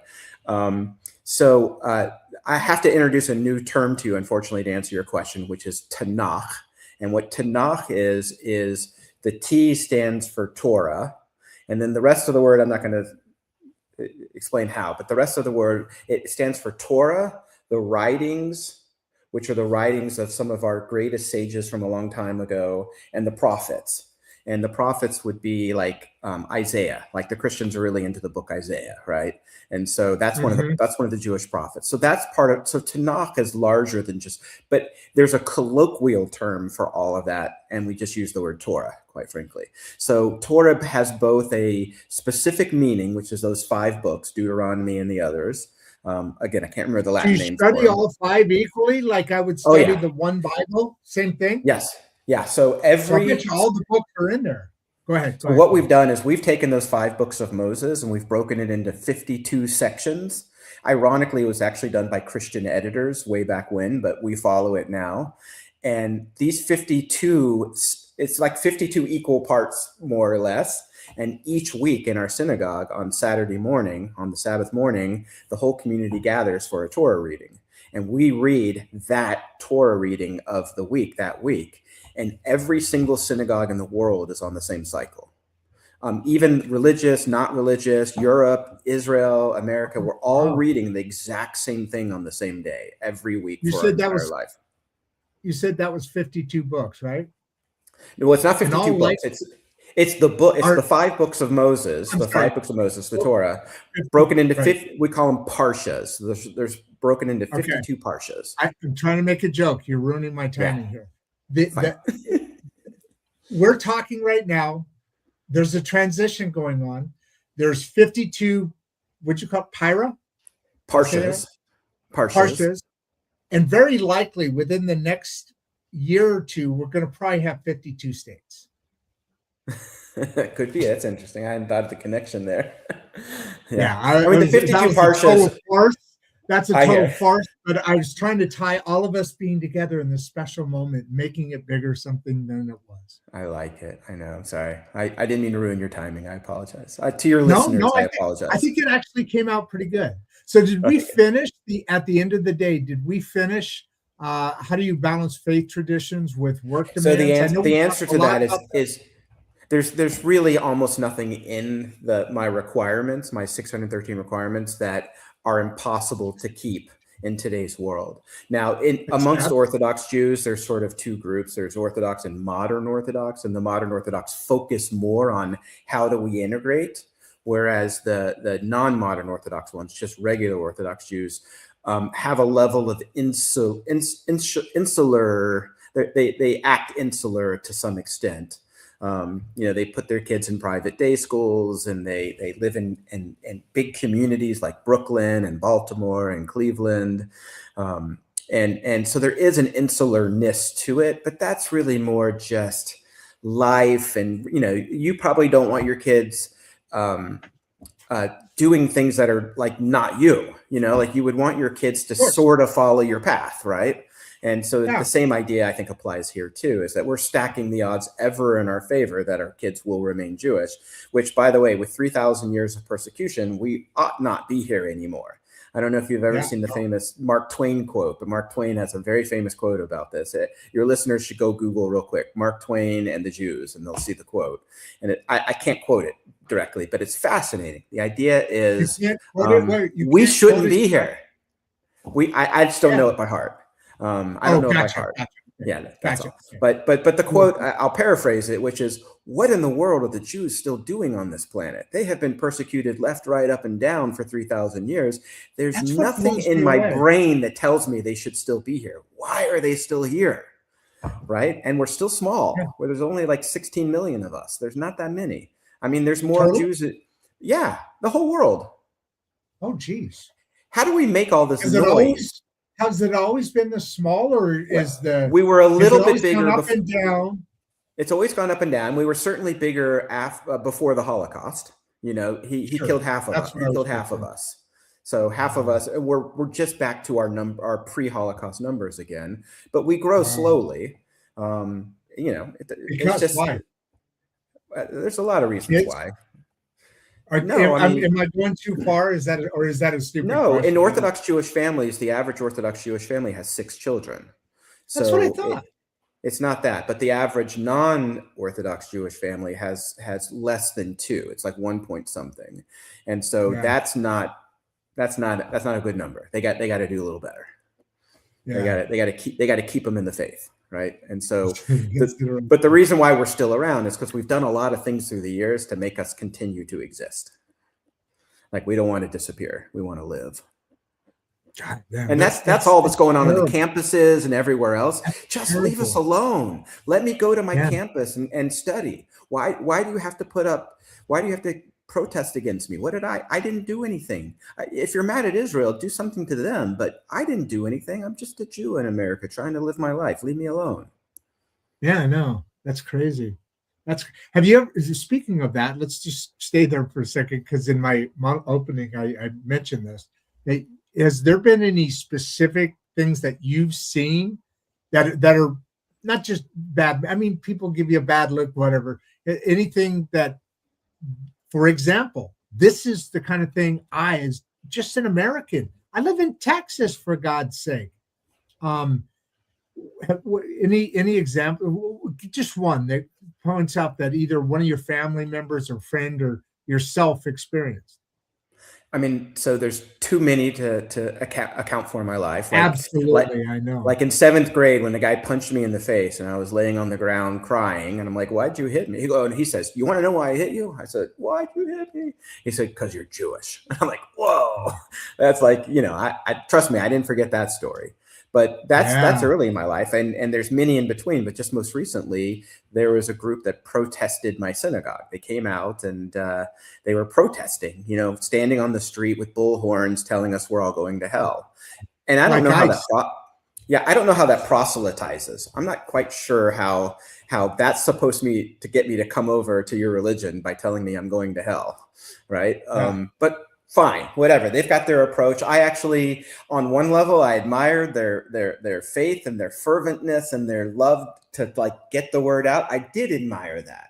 On the other hand, they didn't really have the right crowd. You don't go to an Orthodox Jewish synagogue thinking you're going to convert someone. It's never happened. It doesn't work.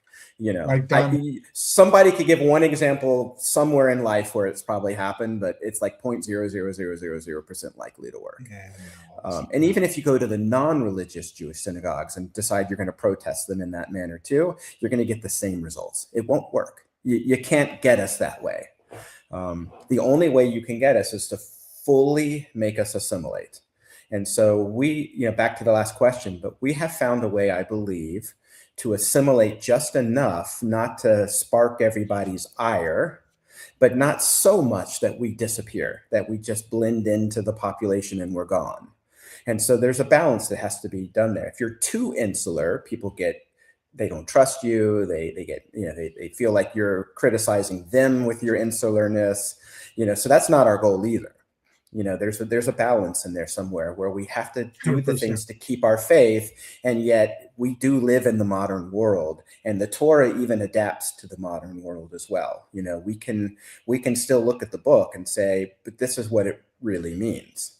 And it gives us, and that comes from the rabbis, but it gives us flexibility to be able to still live in this world and not violate the tenets and faiths that are the core of who we are.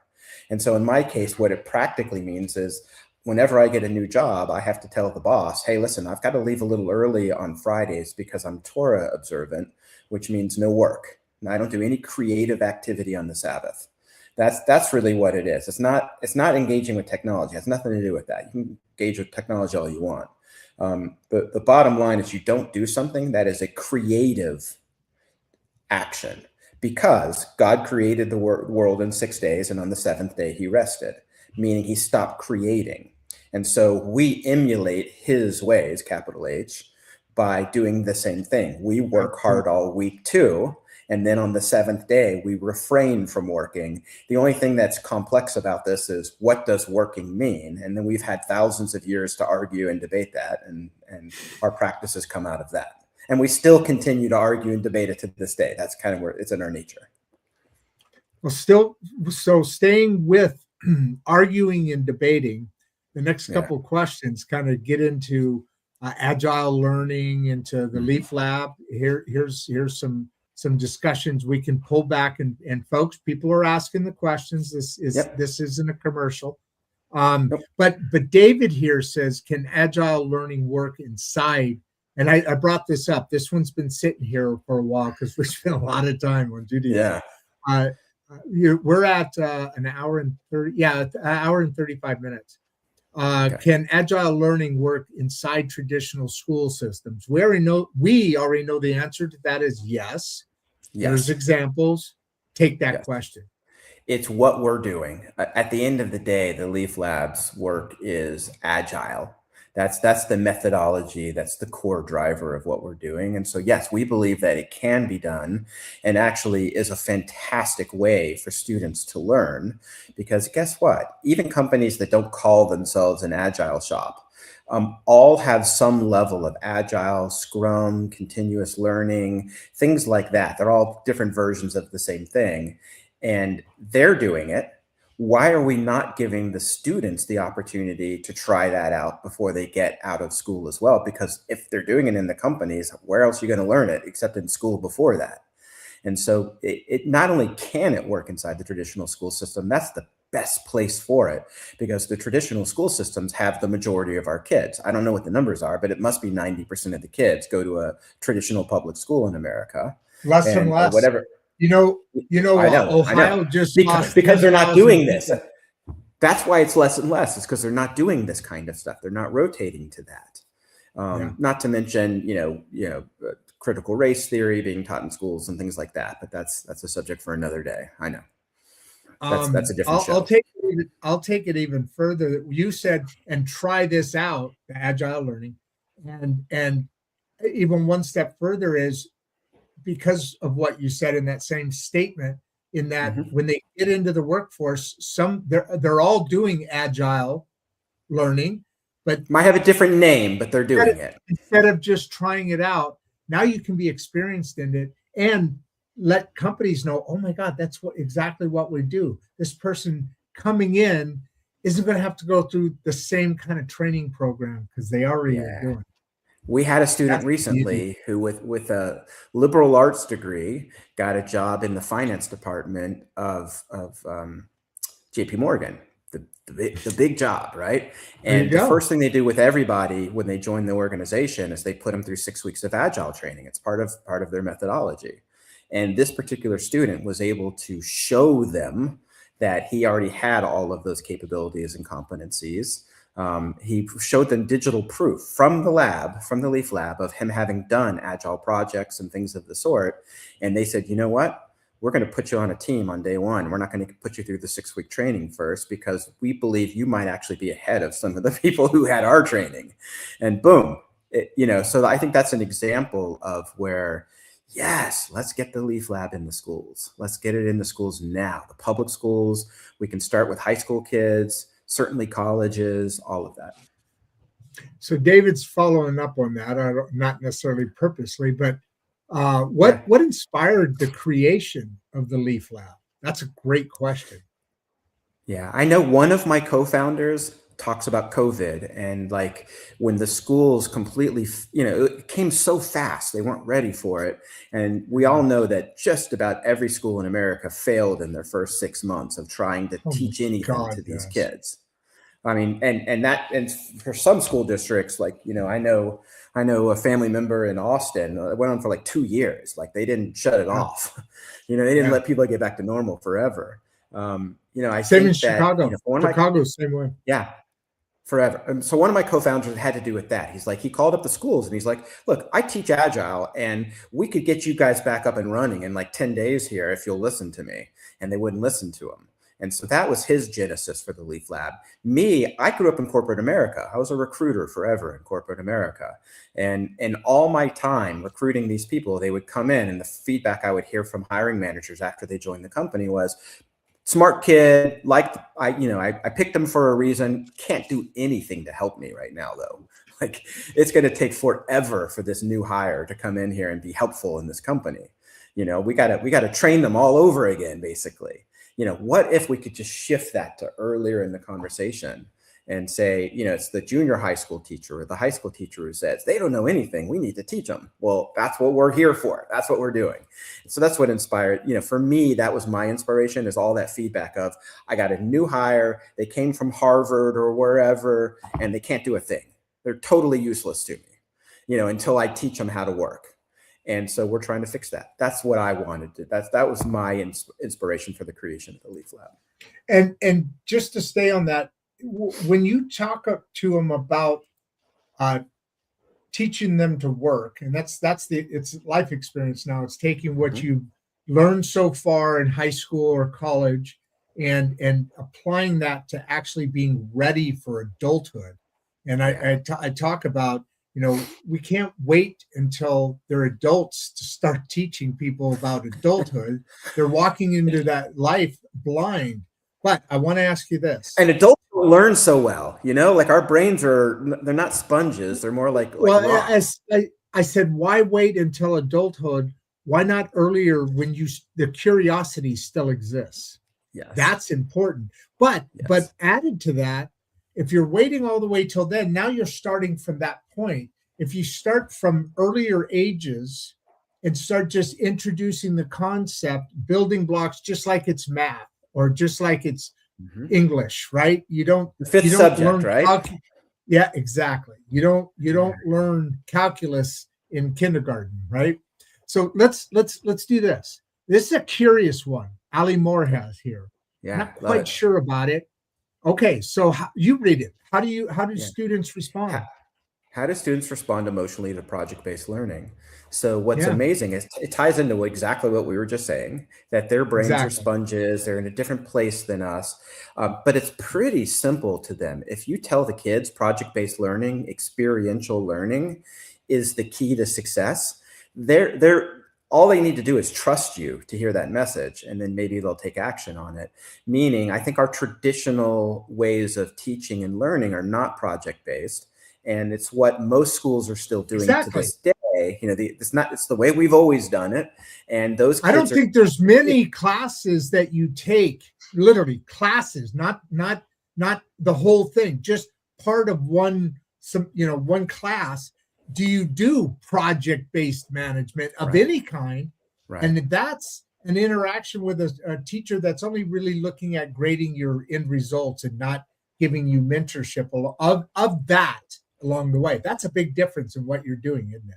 Yeah. I mean, I think the simple answer to this is students know that they're starting to figure out that companies run on projects. That's how companies run. Everyone's got their projects. They have their day-to-day widget that they have to move, but then everybody has to have projects or you don't get to stay. They throw you out if you don't do projects. Many companies, the ones I work for sure. And so based on that, the kids are hearing that. They're like, well, then give me experience. Teach me something here. Right. Give me something value. Like, I think the kids are the ones that are rebelling. I think this generation, this COVID generation now gets it like no generation before. You mentioned that to me before. It's really opened up my eyes a bit. I thought this was a ruined, wasted generation. That was my original thought. Because they do communicate differently. They speak differently. They communicate differently. There's a lot of things that just don't feel like what I'm used to. And I came to the wrong conclusion, quite frankly. And then when I started doing my Leaf Lab work and actually talking to students, guess what I found out? This is going to be the greatest generation in the history of our country. This is going to be the generation that affects a paradigm shift beyond all paradigm shifts in this country. This is the one. And if we don't work with them now, we're going to miss the greatest opportunity we've ever had in this country. I had a guest on yesterday. We had a really nice group. It was a technology-led leadership kind of thing. And he made a statement a couple of times that I kind of stayed around and tried to tie into utopia and tried to make more of it than he was talking about. What he said was exactly what you're saying right now, that there is the next golden age for America specifically, and by extension, the world. Let's face it, all these European leaders, they're screaming and hollering, but they're civilized because of us. Period. Yes, correct. I mean, they're still around because of us. Now more than ever. This world would be a really terrible place. But he said that the next golden age is here. It's upon us. But he pivoted that a little bit. It comes every 4 something cycles he talked about, which was about 400 years ago, the golden ages. We had our industrial revolution and so forth, but there's been some real golden ages. This is bigger than just something better, right? This is that next level. And tying into what you're saying about these kids, I am guilty of this as hell. And I'm involved in kids, but since I have been, I've learned what you've already known, in that these kids are, they're different. They're the others in our earlier conversation. Right, because they communicate at a level we can't even think. They can get information at a level of 5 years old that we wouldn't have been able to do till we were 50. Right. Yeah, it's very true. It is different. And maybe they said that about every That's generation. why we don't see that. That's why we don't see that, I think, because we don't see their dust. And they haven't developed it or it shows up or anything yet. But I think the way they communicate. I mean, I watch my kids, the way they communicate, and I can't figure out what the heck they're talking about sometimes, but they understand each other. They have a 100%. shorthand that they understand, right? 100%. 100%. 6'7". They literally sit on the couch. What were you saying? I said 6'7", 6'7". You know what that is, right? Yeah. They'll literally sit on the couch. Okay. My one that's in the Army now, what is he? He's not 30 yet. But anyway, my youngest one, when I lived in that house where I had the motorcycle accident in Chicago, I was there. And then he was there, and 2 more friends of his were on the couch, and there was a baseball game going on. Big baseball player, this dude. So there was a baseball going on, and they were all on their phones. And I was making something for lunch or something. And the way our kitchen and then dining room and the living room are set up, or you can kind of see down the alley, sort of thing. You know what I mean? And I'm like, hey, Matt, what the hell? All your friends are here. You guys are all friends. Why are you doing this? Why don't you talk to each other?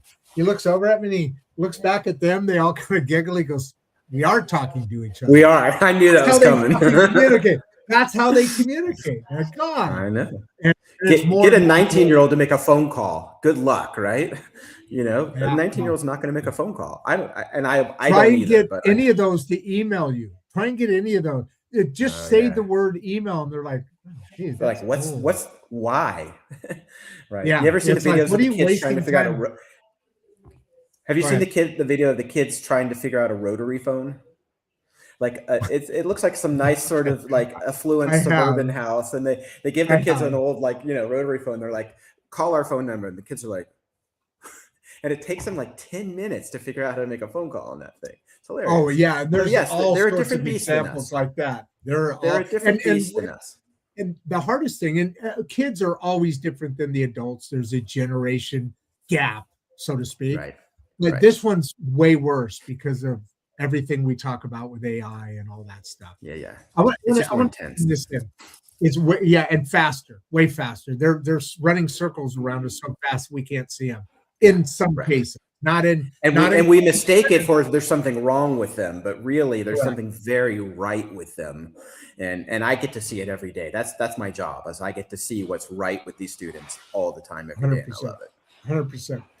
And speaking of the same subject to a degree, Damien here's got a great question, because I consider myself one of the, if not the most curious person on the earth. That's why I know a whole lot of things about, very little things about a whole bunch of stuff. Right. Somebody told me once, are you trying to be a master? The one who is a master of all becomes the master of none, right? Well, you guys are the master, and the audience is the master. But I know enough to be able to have this kind of conversation about stuff I don't know that much about. Then I know a whole bunch about a couple of tiny little things.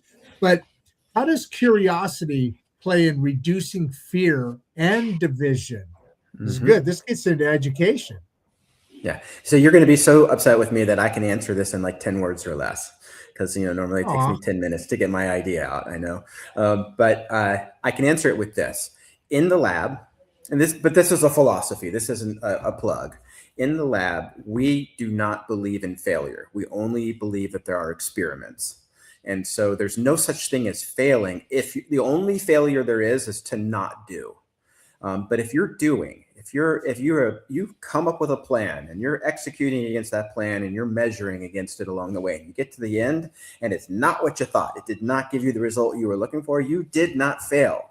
You just ran an experiment, and all experiments, if run properly, have an answer at the end. And so you have succeeded by failing, in other words. And this is not participation ribbons or any of that kind of nonsense. That's not what we're talking about here. We're talking about everything is an incremental step towards success. And as long as you are faced in the right direction and taking steps at all times, you will get there, or you'll have some piece of it at least. And so that's what I believe that we try to focus on, is exactly that. Lots of experiments that they don't come with failures. They just lead you a little bit closer to where you're going each time. That's perfectly said. So it's a class full of the Edison's most famous quote. What is it? You haven't failed 1,000 times. You've succeeded at finding 999 times that it won't work, getting Correct. you to the point that it does. You know 999 things that aren't going to do it. Boom. That's the whole Love class, though. Edison, that famous quote, has literally, teachers use it as an example, but imagine living it as a heated little safe space. But you didn't get the whole thing here. Oh, yeah, the division part as well.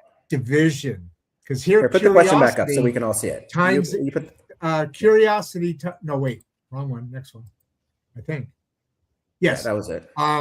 So Damien here, and back to education, and some of these I'm getting kind of proud, because I think the opening monologues, some of these things are kind of tying into what was said up there. What role does curiosity play in reducing fear, which you just talked about? There's no failure, and that's what fear comes out of, is the fear of failing, and division. So that's a powerful question. Yeah, because it's the whole spectrum of exactly why curiosity is a great thing. Education and confidence. It's curiosity is deeply missing in all facets of life, I believe. If I think about it in corporate America, how does curiosity play into division? It solves it, quite frankly, because you've got a boss, and boss is busting your chops all the time, giving you a hard time. Nothing's good enough. Nothing's whatever. There's no level of curiosity in that interaction in any way, shape, or form. But the same boss comes to you and says, wow, I saw that you did X. I'm so curious. Like, what were you, what was your mindset to create this? What were some of the things, like the curiosity of it, as opposed to, you did this and this thing sucks. Now, the one who has the curiosity may also think that the output was sucky as well. Fine. But by using curiosity as a mode of communication with your direct reports, you take all of that fear, division, anger, I'm not good enough, FOMO, all that stuff disappears from the discussion now. And now it's just somebody curious about what you did, and you did it. So you get to talk about it now. And most people love to hear themselves talk. I'm a little guilty of that. And at the end of the day, that's where curiosity solves these things. It's the solution. And in the exact point of division, curiosity gives you a road to each other hearing their stories. I'm curious about your subject. I'm curious about your subject. Yeah. I'm not coming at this. I'm coming at this as like, I want to learn something. I'm curious. What the hell are you guys all about? And that doesn't happen in society. They hear their story and they're not educated enough because they weren't curious. They heard one story and it came from their side, made them feel good. They have a whole psychology about what their views are now, and they have to defend it. So now that it just keeps building, and it breaks it. If there was a curiosity underneath all of that, none of the stuff else would rise. The opposite of curiosity, the opposite word to curiosity, I believe, is bias. So just let that sink in. Why don't you take this for a second? Okay. What skills matter most for students entering today's workforce? Love the Fucking love this. question. Pardon my language. Yes, I love this Yeah. question. I love this question, and it's something that we talk about every single day in the Leaf Lab. That's how I know an answer to it. Oh, Or okay. at least an answer, because ultimately that's what we're doing, is we're helping students develop their skills. We call them competencies, we call them durable skills, soft skills. There's a lot of names for this stuff. But at the end of the day, in my mind, this is me answering again. This isn't the Leaf Lab or Judaism, or this is me. Is there's two particular skills that are Hold on. That's not true, because you are right now today the sum of all the things That's you've true. ever thought and been to. So this is also influenced at least by both of those things. That was only a legal statement. That was. I know you. I know why you were saying that, but I had to come back in. I had a pretty smart comment there, didn't I? Hey, look, if I come back for a future show, if I come back for a future show.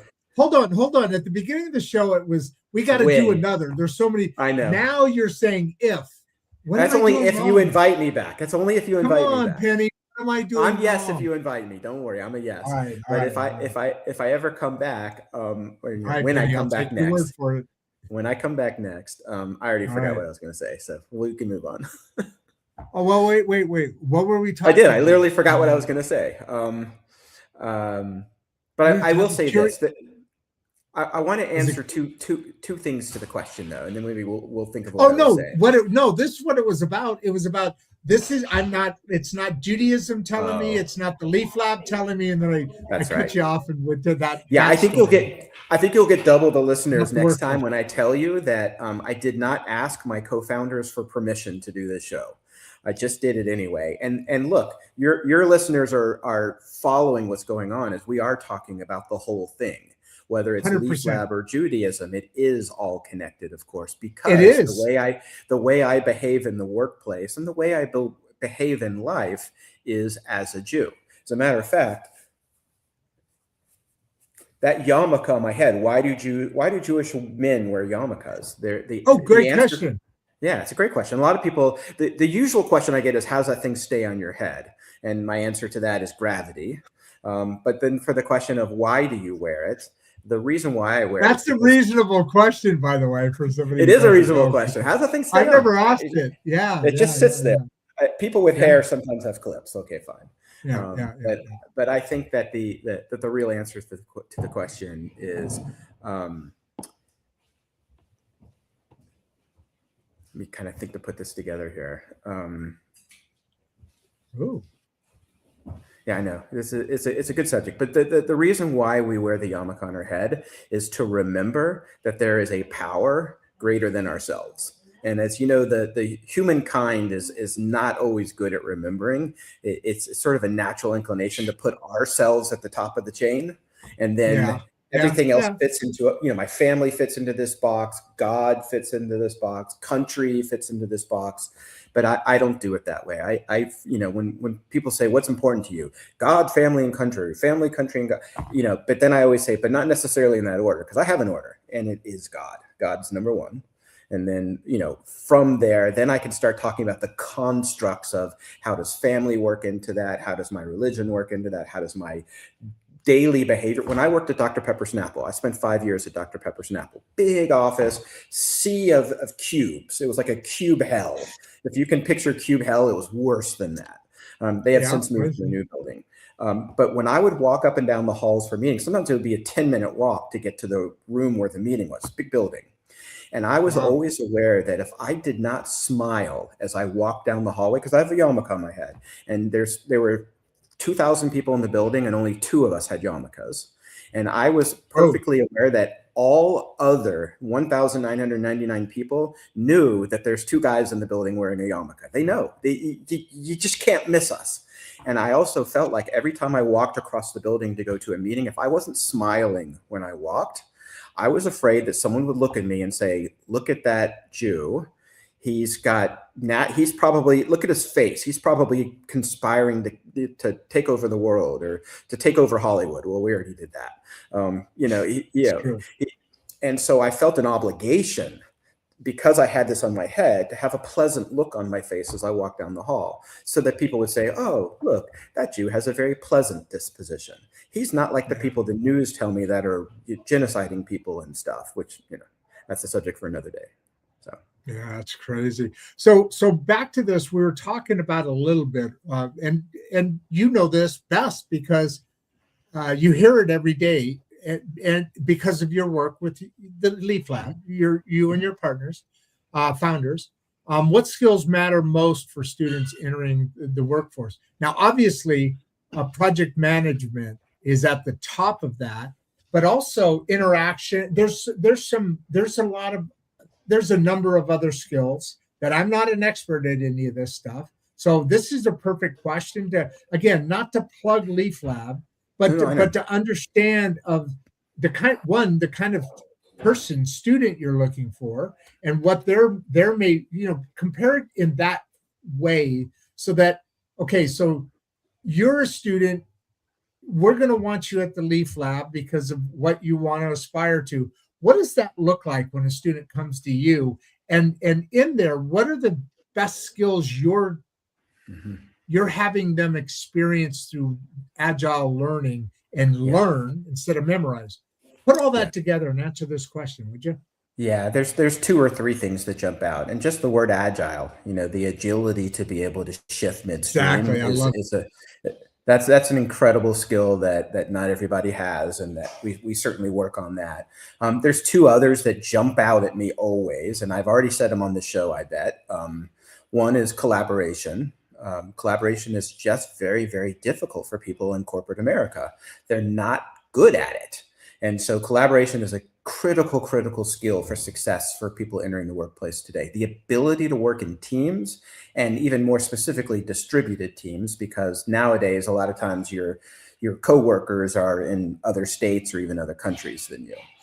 So that's one. I think 2 is problem solving, the ability to take something complex, break it down into much smaller pieces, and then go attack each piece by piece, until you've got a finished product. That goes back to Agile again. It's really sort of tied into that.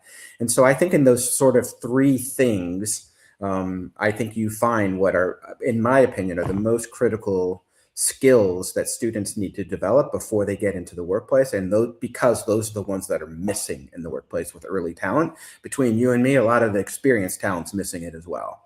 They could benefit by learning from this younger group coming in. And I'll add one little piece to that. You've been hearing a lot lately about how AI is replacing entry-level jobs. That's a good thing to bring up. Yeah, totally fine in my opinion. Totally fine in my opinion, because I think it's those jobs are.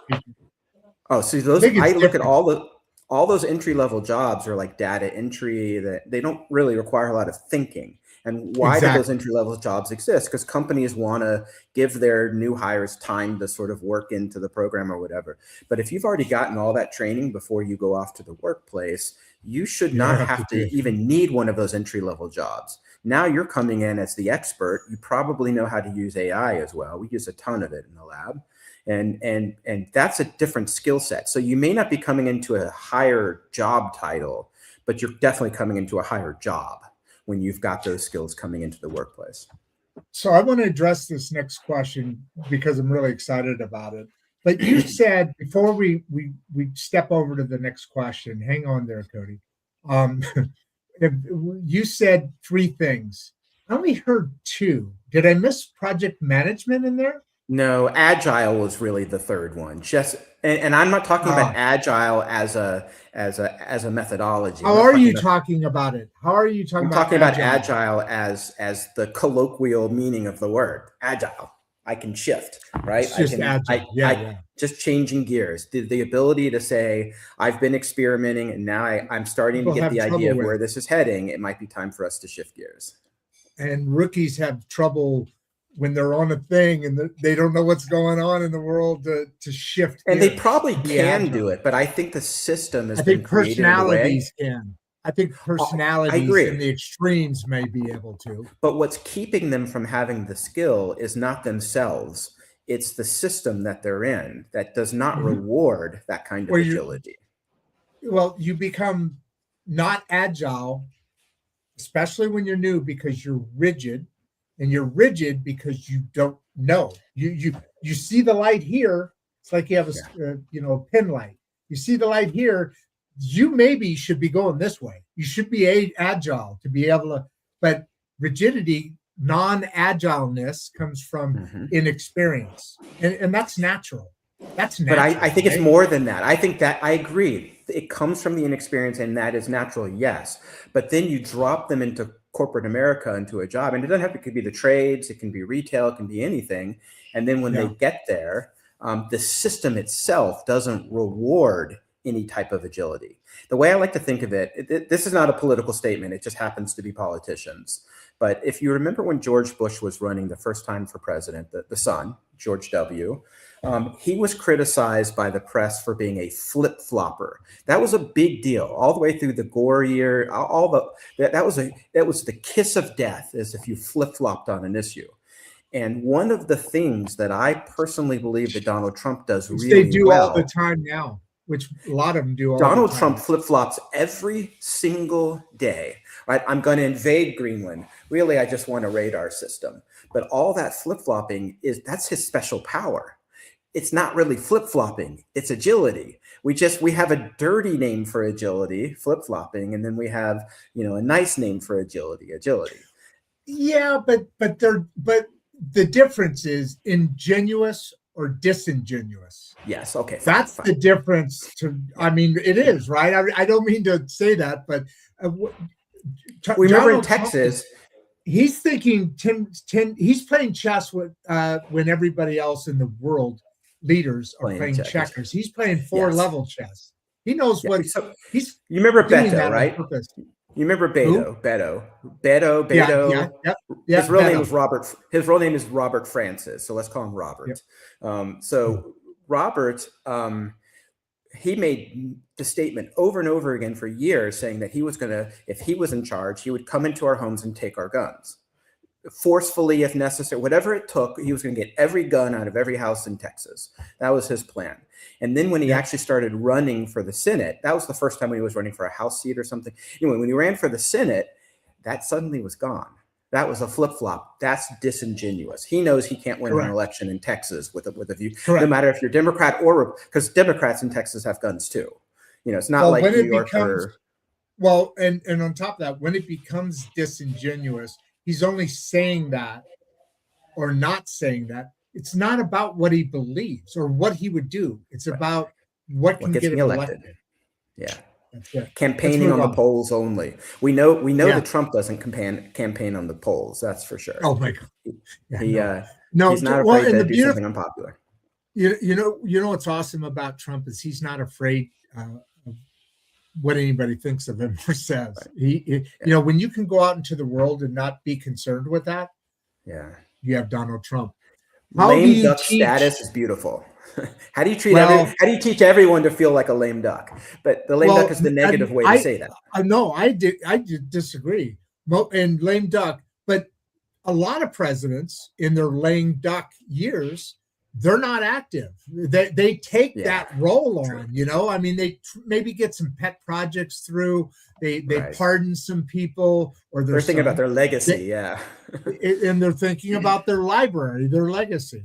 How do you teach values without turning education, and don't answer this yet, into ideology?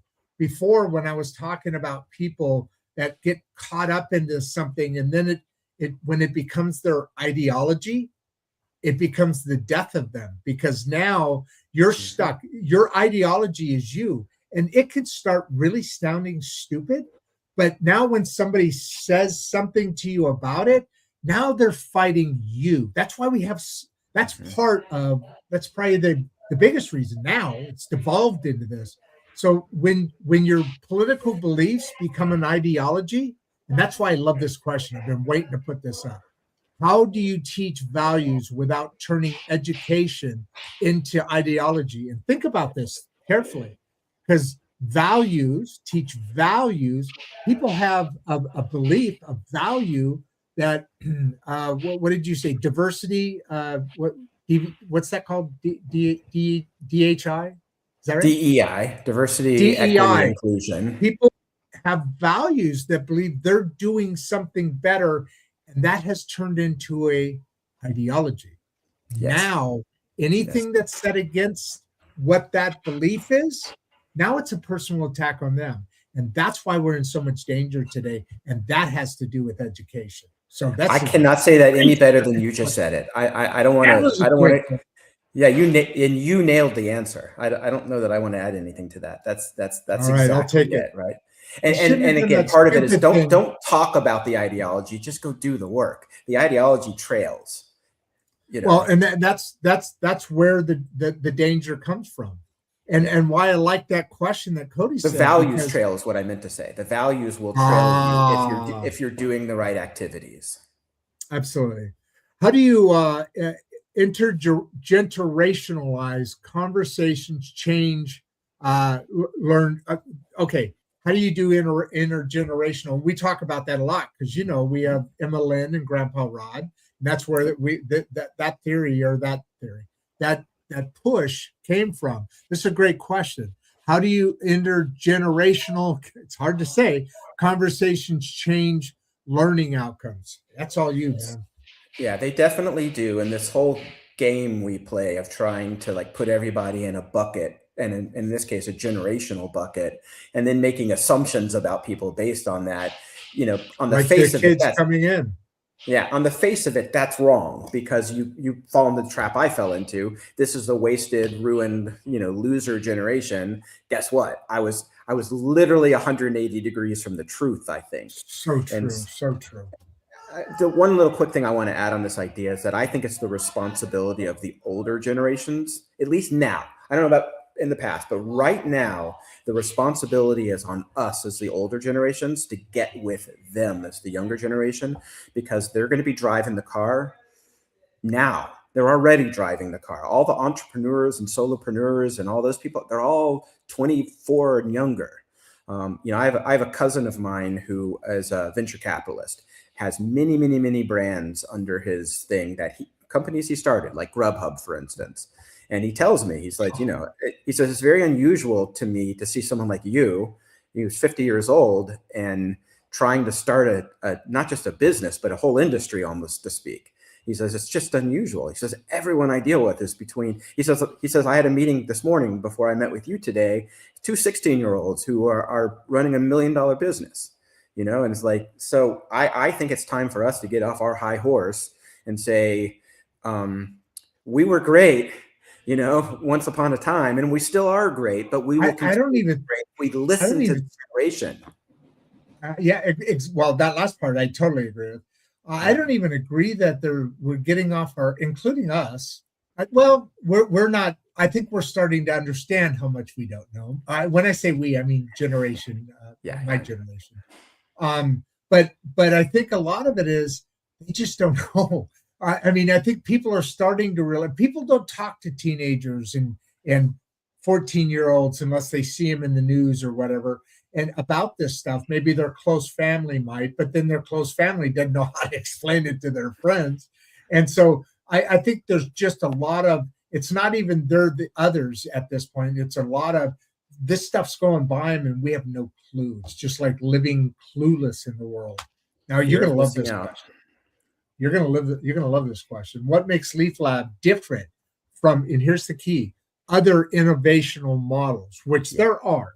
So this is awesome from Antoni Gigal, Italian, I'm guessing. Antoine. Oh, yeah, that makes the most sense. Regardless of how she pronounces her name. Wait, put the question back up. It always helps me to answer if I can see it back up on the screen again, if you don't mind. So what makes us different from other innovation models? We have I'm not going to mention them by name, but we have, in my opinion, 2 competitors in the same space as us.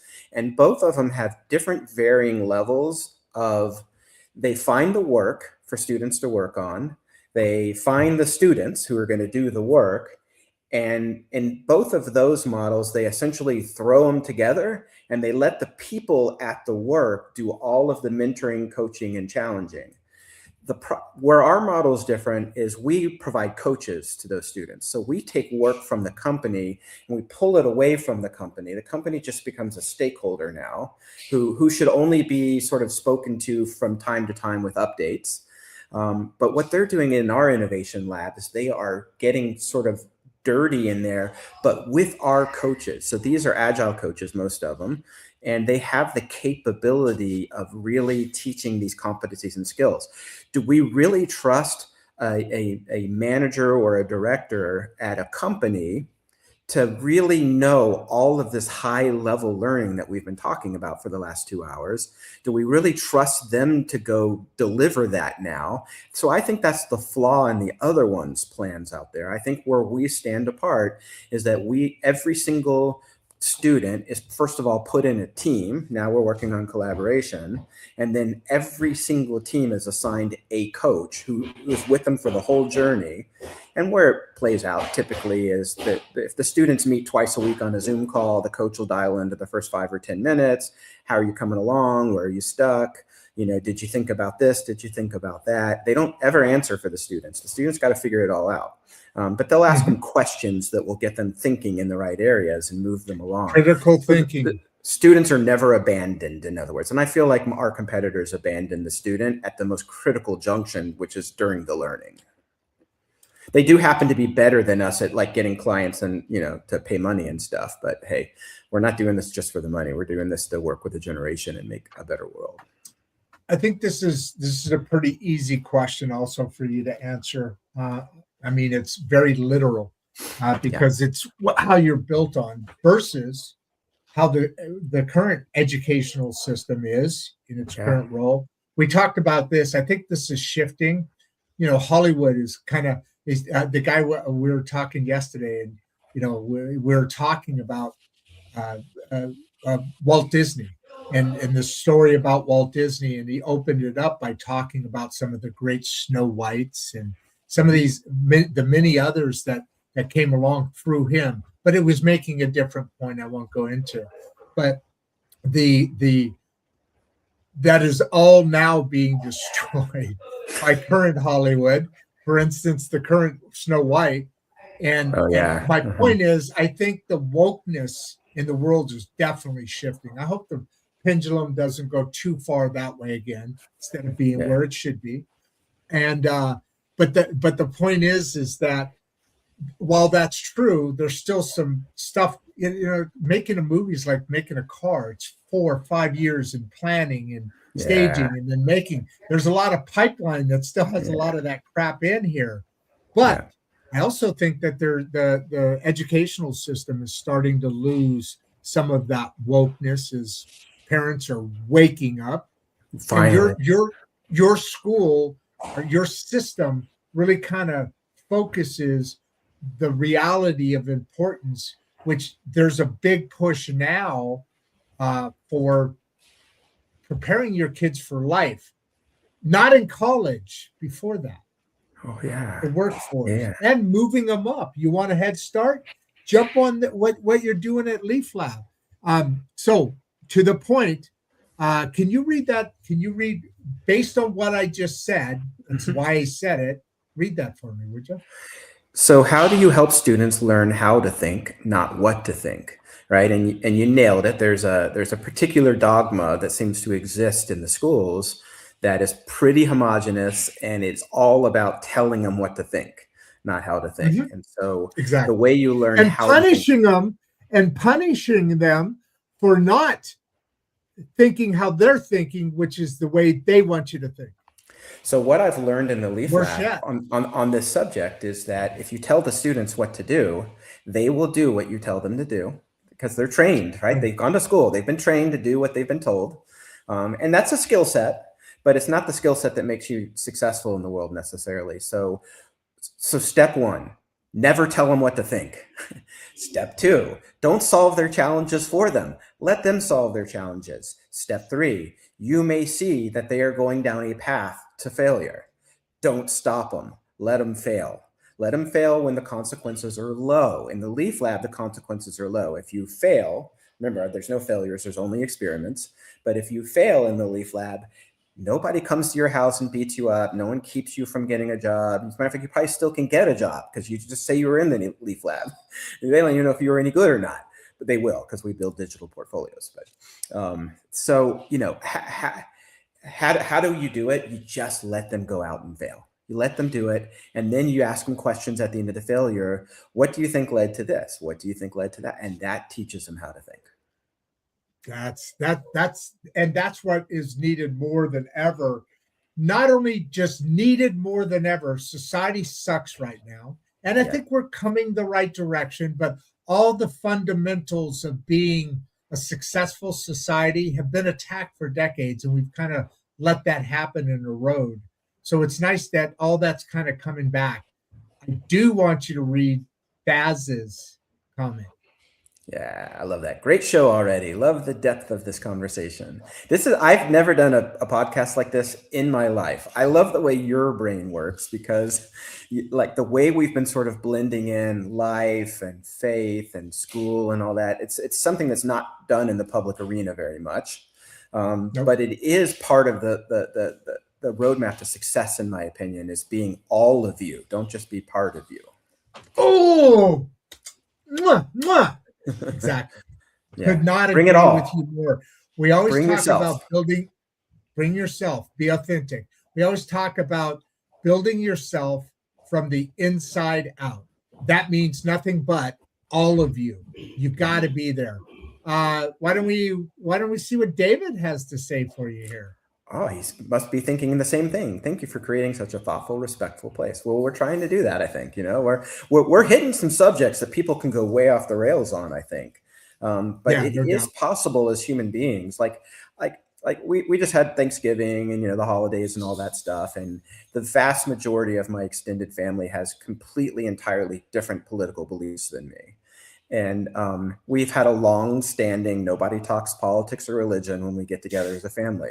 What a loss. What a total loss. Those are such beautiful subjects that have such depth and meaning. And I spoke with one of my relatives, and he flipped out in a way that he says, I will never speak to you again. I'll never block. All I did was challenge him. Oh my God. Right. Like really? I got canceled. One of those. I got canceled and why did I get canceled? Because the subject we were talking on, I started to make some sense. And as soon as he started to realize that his viewpoint wasn't as strong, he's like, I'll never speak to you again. I'm like, and then I have a different relative that we got into it just a little bit, and we had totally different, but we both learned from each other. Like he said to me, he said, so you must believe in Project 2025.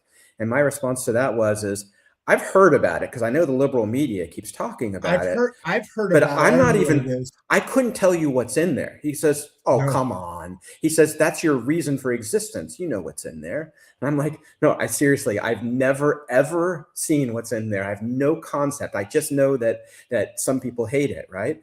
I said, let's do, he says, well, there's 10 tenets to it.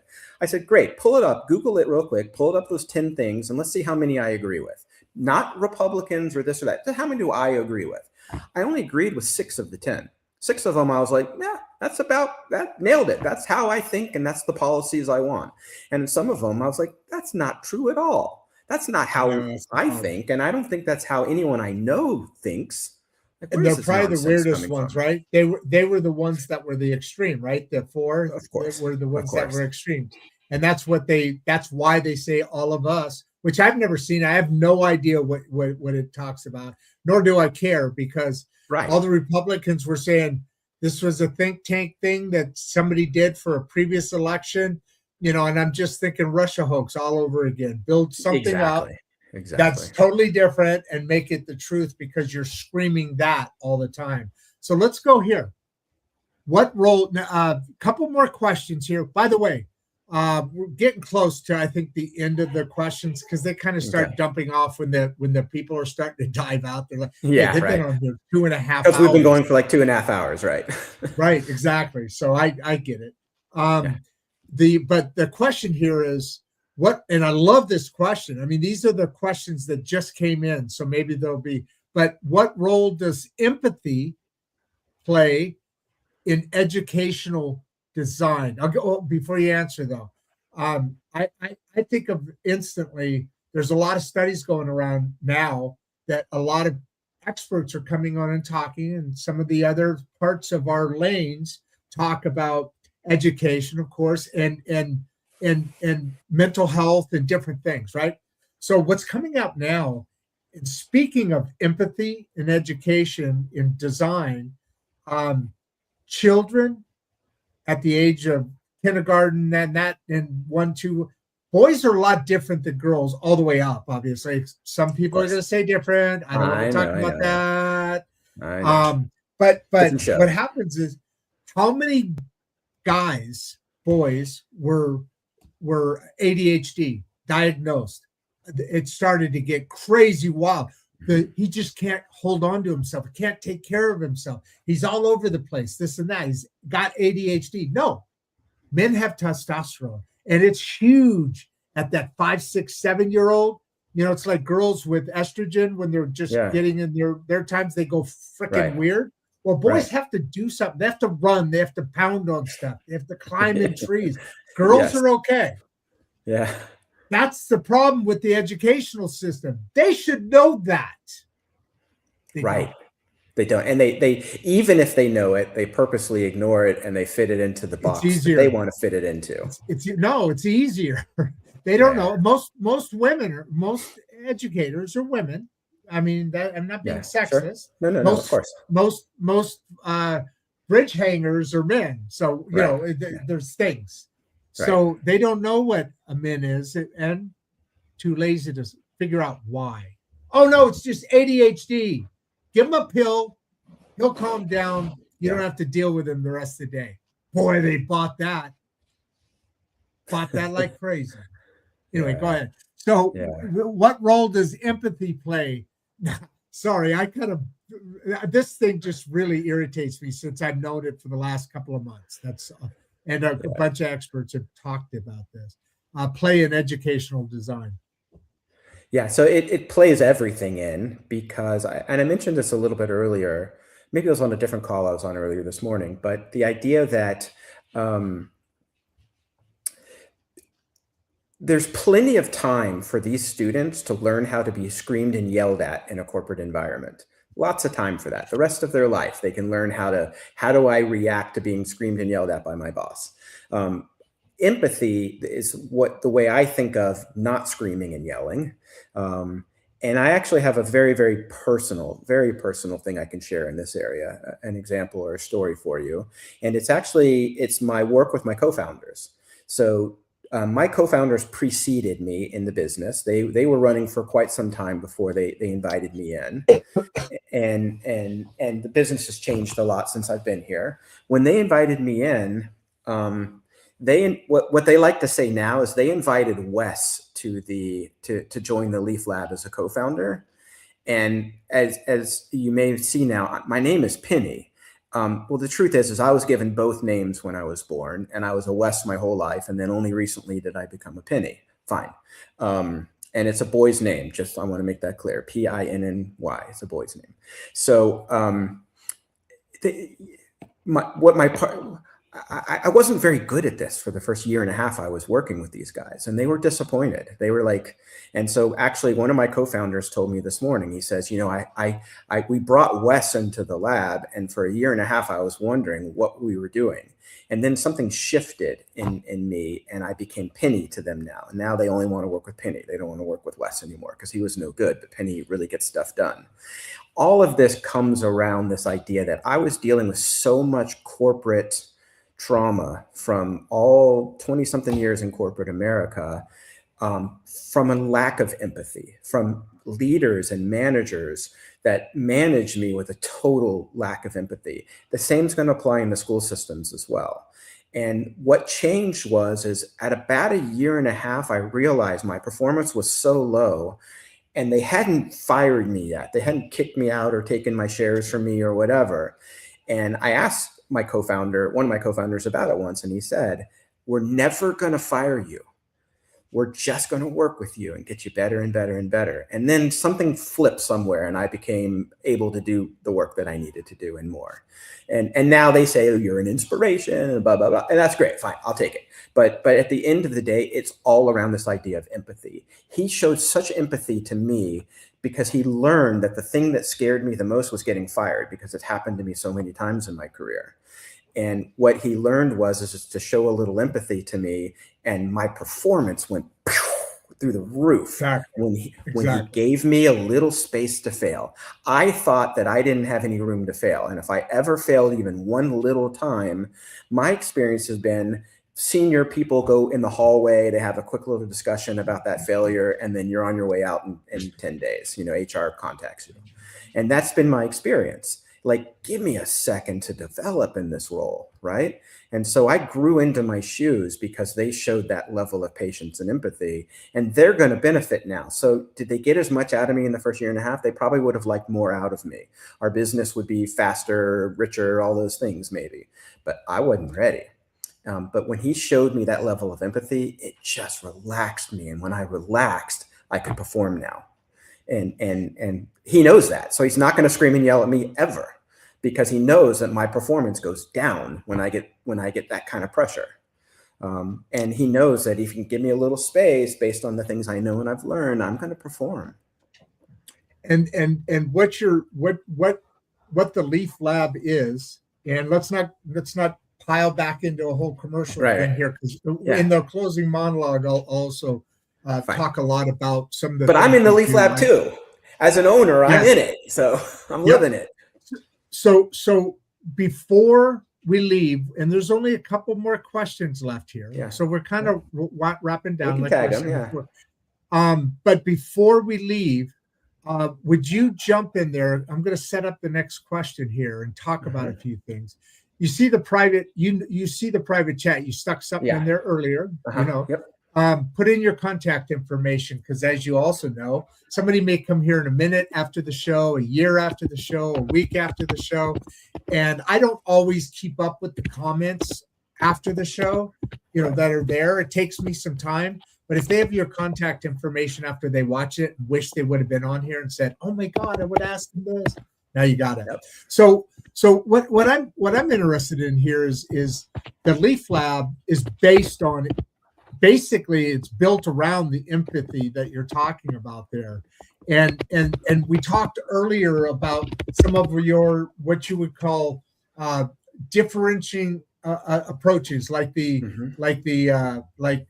many different things. You're going at a product, you're going at a situation from different scenarios. And here's why I think we're doing that, and why we're doing it, and why I think it's better. In this question here, Leaf Lab being all these things and other people being these things, and then there's Montessori, which is been around for a long time, which is a different approach, more the regeneration school project style of difference, meaning they start really young, right? You're not going into Montessori in college. That's about learning at your own pace. And so there's these different programs. And so this question to me makes a really good sense. What role does empathy? I set that all up and then I forgot. And then you put the wrong question up. I did. What advice would you give to parents exploring alternative education? Which this is a big topic. Ohio from last year lost 10,000 students in it's one big town, not Cincinnati. Anyway, Toledo, I think it is. 10,000 students out of that area because they're losing those teachers that are now they're saying it's better if I educate them at home. It's just better.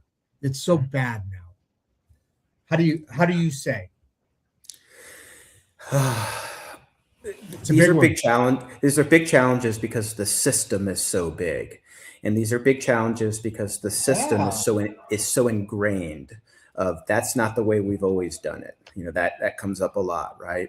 And so this is really, really hard. So what advice would you give to parents exploring alternative education?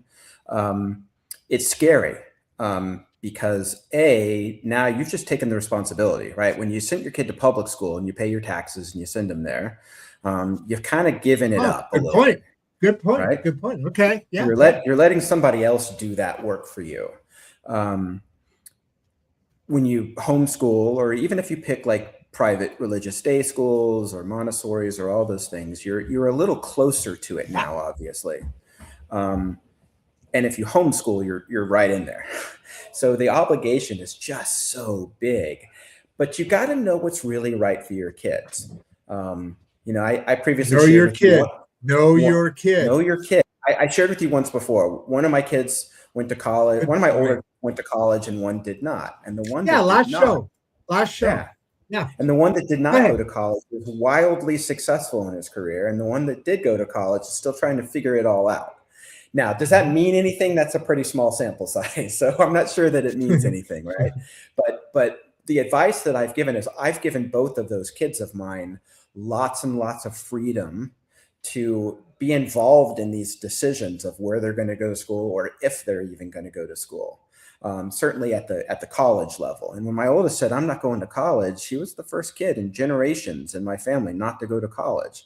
You would think we would all be in mourning, but I celebrated it because he figured out what he wanted to do, and I gave him space to go do that, and it worked. It might have failed, and if it failed, guess what? There's a safety net. It's called the room upstairs that he grew up in. So so I love my kids, but I give them a lot of latitude to make those decisions. And one other thing I'll add too is there's been a conventional advice forever: never talk about your job with your kids, your business with your kids. Don't talk about your finances. And I get it. I know where that comes from. But I think at the end of the day, you have to talk about that stuff with them because there's so much learning in it. And so my kid who's in college right now, can't figure out what he wants to do with his life.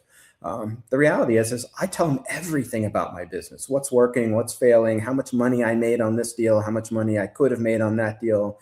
And it's an education for him. So that's how we're attacking that, I think, in terms of, as a parent, give them the space to explore, and things that are just rooted in the way things have always been done, just be a little skeptical. Doesn't mean you can't do it. Just be a little skeptical. And then you've already put up the next question, and it's how do these initiatives build healthier communities? Wait, I moved too fast for you? Sorry. You did. I thought I was talking to you. I didn't realize that. Oh, you were on mute or something. Okay, fine. No, I was in the green room. So, okay. And I was really coming through with a good point. It's interesting that you put that the end of that comment in telling your kids everything, basically, because there's a lesson in that. And what you talked about is this is how the business goes. This is how this goes, and blah blah blah, which is very important. And I was even talking about yesterday. It's important. We do a lot of work with kids. So these concepts kind of come up between us and between other people that we're working with and all this stuff. These concepts are starting to come up because the school system is such an obvious fail. The public school system is such an it's beyond and fail. Again, all of them. It's not all of them, but taken as a whole, yes. Yeah. And it's not just a fail, which it is, but on top of that, it's the only industry that hasn't changed in the last 50 years. Yeah. Our people are changing. You had the Industrial Revolution. Those things, it all caused things to change. Yeah. The school system hasn't. It's so far behind. That's a big reason it's broken. And what you were just saying there, you got to add that layer of life, right? That fifth core project, the regeneration school.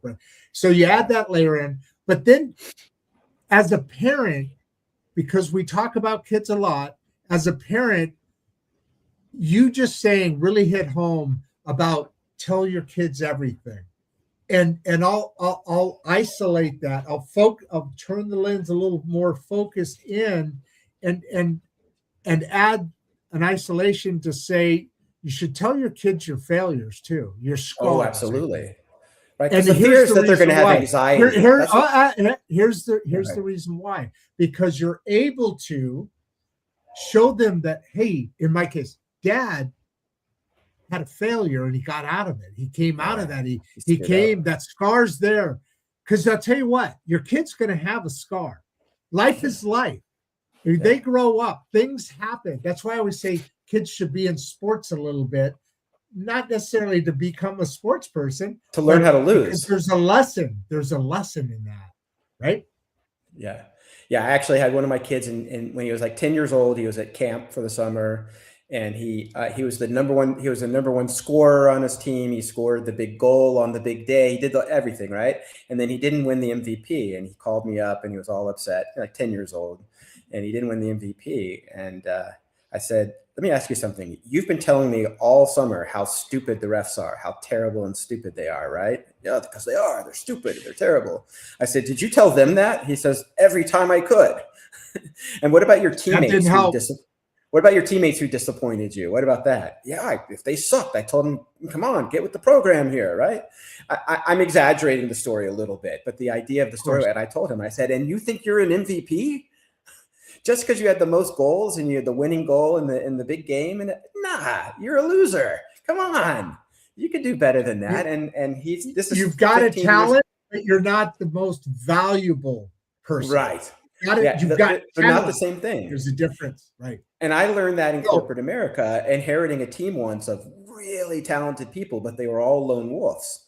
They didn't know how to work in a team. And over the course of the first 12 months in that job, I got rid of all of them and replaced every one of them with someone half as talented as them. And I got double the production. How did I do that? Because I built a team, and I built them with an expectation of working in teams, collaborating, problem solving, using data to make informed decisions, all that stuff. And it's the best team I ever had. And to this day, I haven't managed that team for 10 years. And I still probably hear from at least one of them every month. They still call me boss, even though I wasn't their boss 10 years ago. Right. It can be done. You can, and that goes back to managing with empathy and all those sorts of things. Right. Yeah. And as we close down here, I got your information. Yeah, thank you. That's all spelled correctly, isn't it? Yes. Perfect. Yes. Now, we have one final question, and I want you to answer this question. I think it's a powerful question. If you read, I'll have you answer. Yeah, it's very powerful from Clive Root. Yeah. Sorry, Clive. I couldn't. But here, I'm telling you, I'm from my home studio. It's okay. This worked out really well. The sleet's just starting to come down. Snow followed by snow. Are you getting anything? Okay, we're getting rain still. I'm in Dallas and it's still raining, so it's not sleeting yet. Our temperature's dropping like this. Like every 15 minutes, we're losing a degree, and it's so anyway. I hope tomorrow I can do a show. We'll see. But this show has been a bomber and breaking records across the way. We still haven't closed it out yet either. So I want to close this show. You just go in the green room. We'll chat some more afterwards, like we did last time, as I do the closing monologue. But I ask of this of you. Let's. I lost that. It's me. Hang on one second. Test. Oh, you're on mute. Talk. Okay. Yeah. Okay. There you are. Okay. There you are. So I want you to close this down. And then I'll send you in the green room, and we'll hook back there like we did last week. Would you take this question from Clive and then turn that right into what you want to leave? We only got 3,200 here now, and almost 3 hours long. Where did we peak out? At that where I was telling you, we're there all the way through till about 30-40 minutes ago. That's why I was saying let's start winding it down. Hey, I mean, people do have other things they got to attend to. Maybe coming 3 hours, late, coming back a little later. So I'm sure there's a bunch of saved ones. We're gonna have a lot of, how it starts back over. We got up to 11,752. That's where we peaked. And we're remember I was saying we were going 7,500 and Yeah. 34 to 52 and going back and forth there for basically the whole end of the show. Well, basically the whole show except for the drive to the top there. Yeah. And thank you all. Please subscribe. But I mean, even after this time, I'm surprised there's this many people here that aren't Still coming here. back. Yeah, well, and then they're going to come back and probably watch Yeah. the end of the show because they all want to hear my closing monologue. But for Okay. you, Me too. would you read that? Would you read that and then jump into what you want to leave everybody with, and then a big wave? I'll put you in the green room, and then I'll come join you in a couple minutes. Yeah, sounds good. So, how do these initiatives build healthier communities long term? This is actually a really easy question because it's interesting that it came last. It like chronologically came in last, but it's an amazing question because that is really, it ties back to purpose. And what we do as a business is all entirely built on purpose. As a matter of fact, when we choose partners and collaborators and people to work with, we like to find people who have purpose. It may not be the same purpose as ours, but they have it. Those are my people. Has nothing to do with skin color, nationality, education level, what jobs I don't care about any of that stuff. What I care about is that you have purpose in life and that you're chasing that purpose. We don't all have that. I'm thrilled that I have it in many different ways in my life. I've built it into most of what I do. And so that's how you build healthier communities long term, is you give everybody purpose. And the Leaf Lab is one way to do it, but there's a million ways to do it out there. And so my recommendation for everyone is this is a changing world. It's a changed world. And that's a cliche to say, but if it ain't true, challenge me on it. I'd like to see that. You can't call that cliche these days. Go ahead. Yeah, exactly. It is the fact. And so we need to start showing a little curiosity. We need to start trying out some of these things that are a little bit different. There are non-traditional ways to learn. And guess what? A lot of these non-traditional ways is what's feeding some of the best talent out there today. Don't be so afraid of it. 100%. Don't care what your neighbors say because you took your kid out of the school to homeschool them or send them to a private school. Vice versa. You send your kid to public school, there's lots of kids that will succeed in public school as well. And so I'm not trashing the public schools. I'm not doing that for political reasons or safety reasons or legal reasons. I mean it. Because the schools are primarily filled with people dripping with purpose.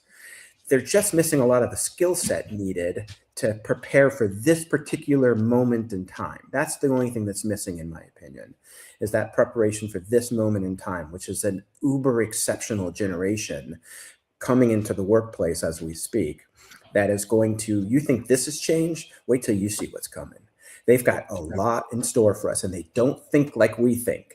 And we're going to have to start getting comfortable with the changes that are going on in the world and stop fighting it and let good things happen. The most common thing that stops good things from happening is ourselves.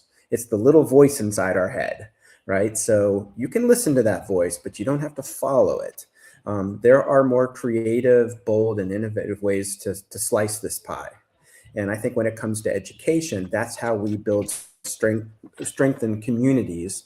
And we learn that it's not about politics. It's not about this politician versus that one.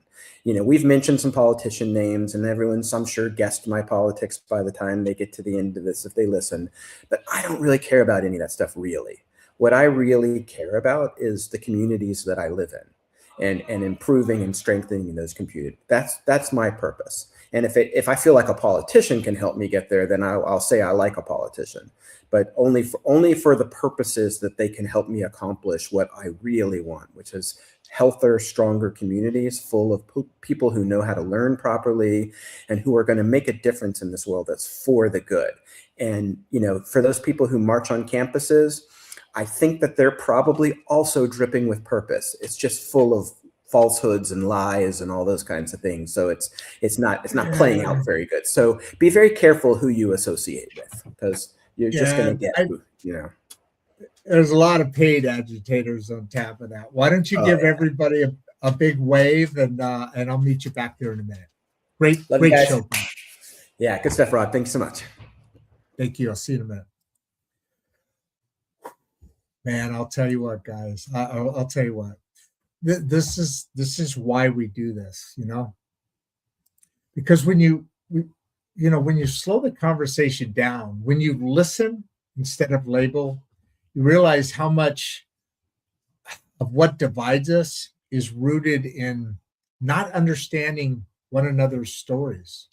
What Penny, shared today about Jewish history, faith, education, anti-Semitism, and the responsibility we carry to the next generation,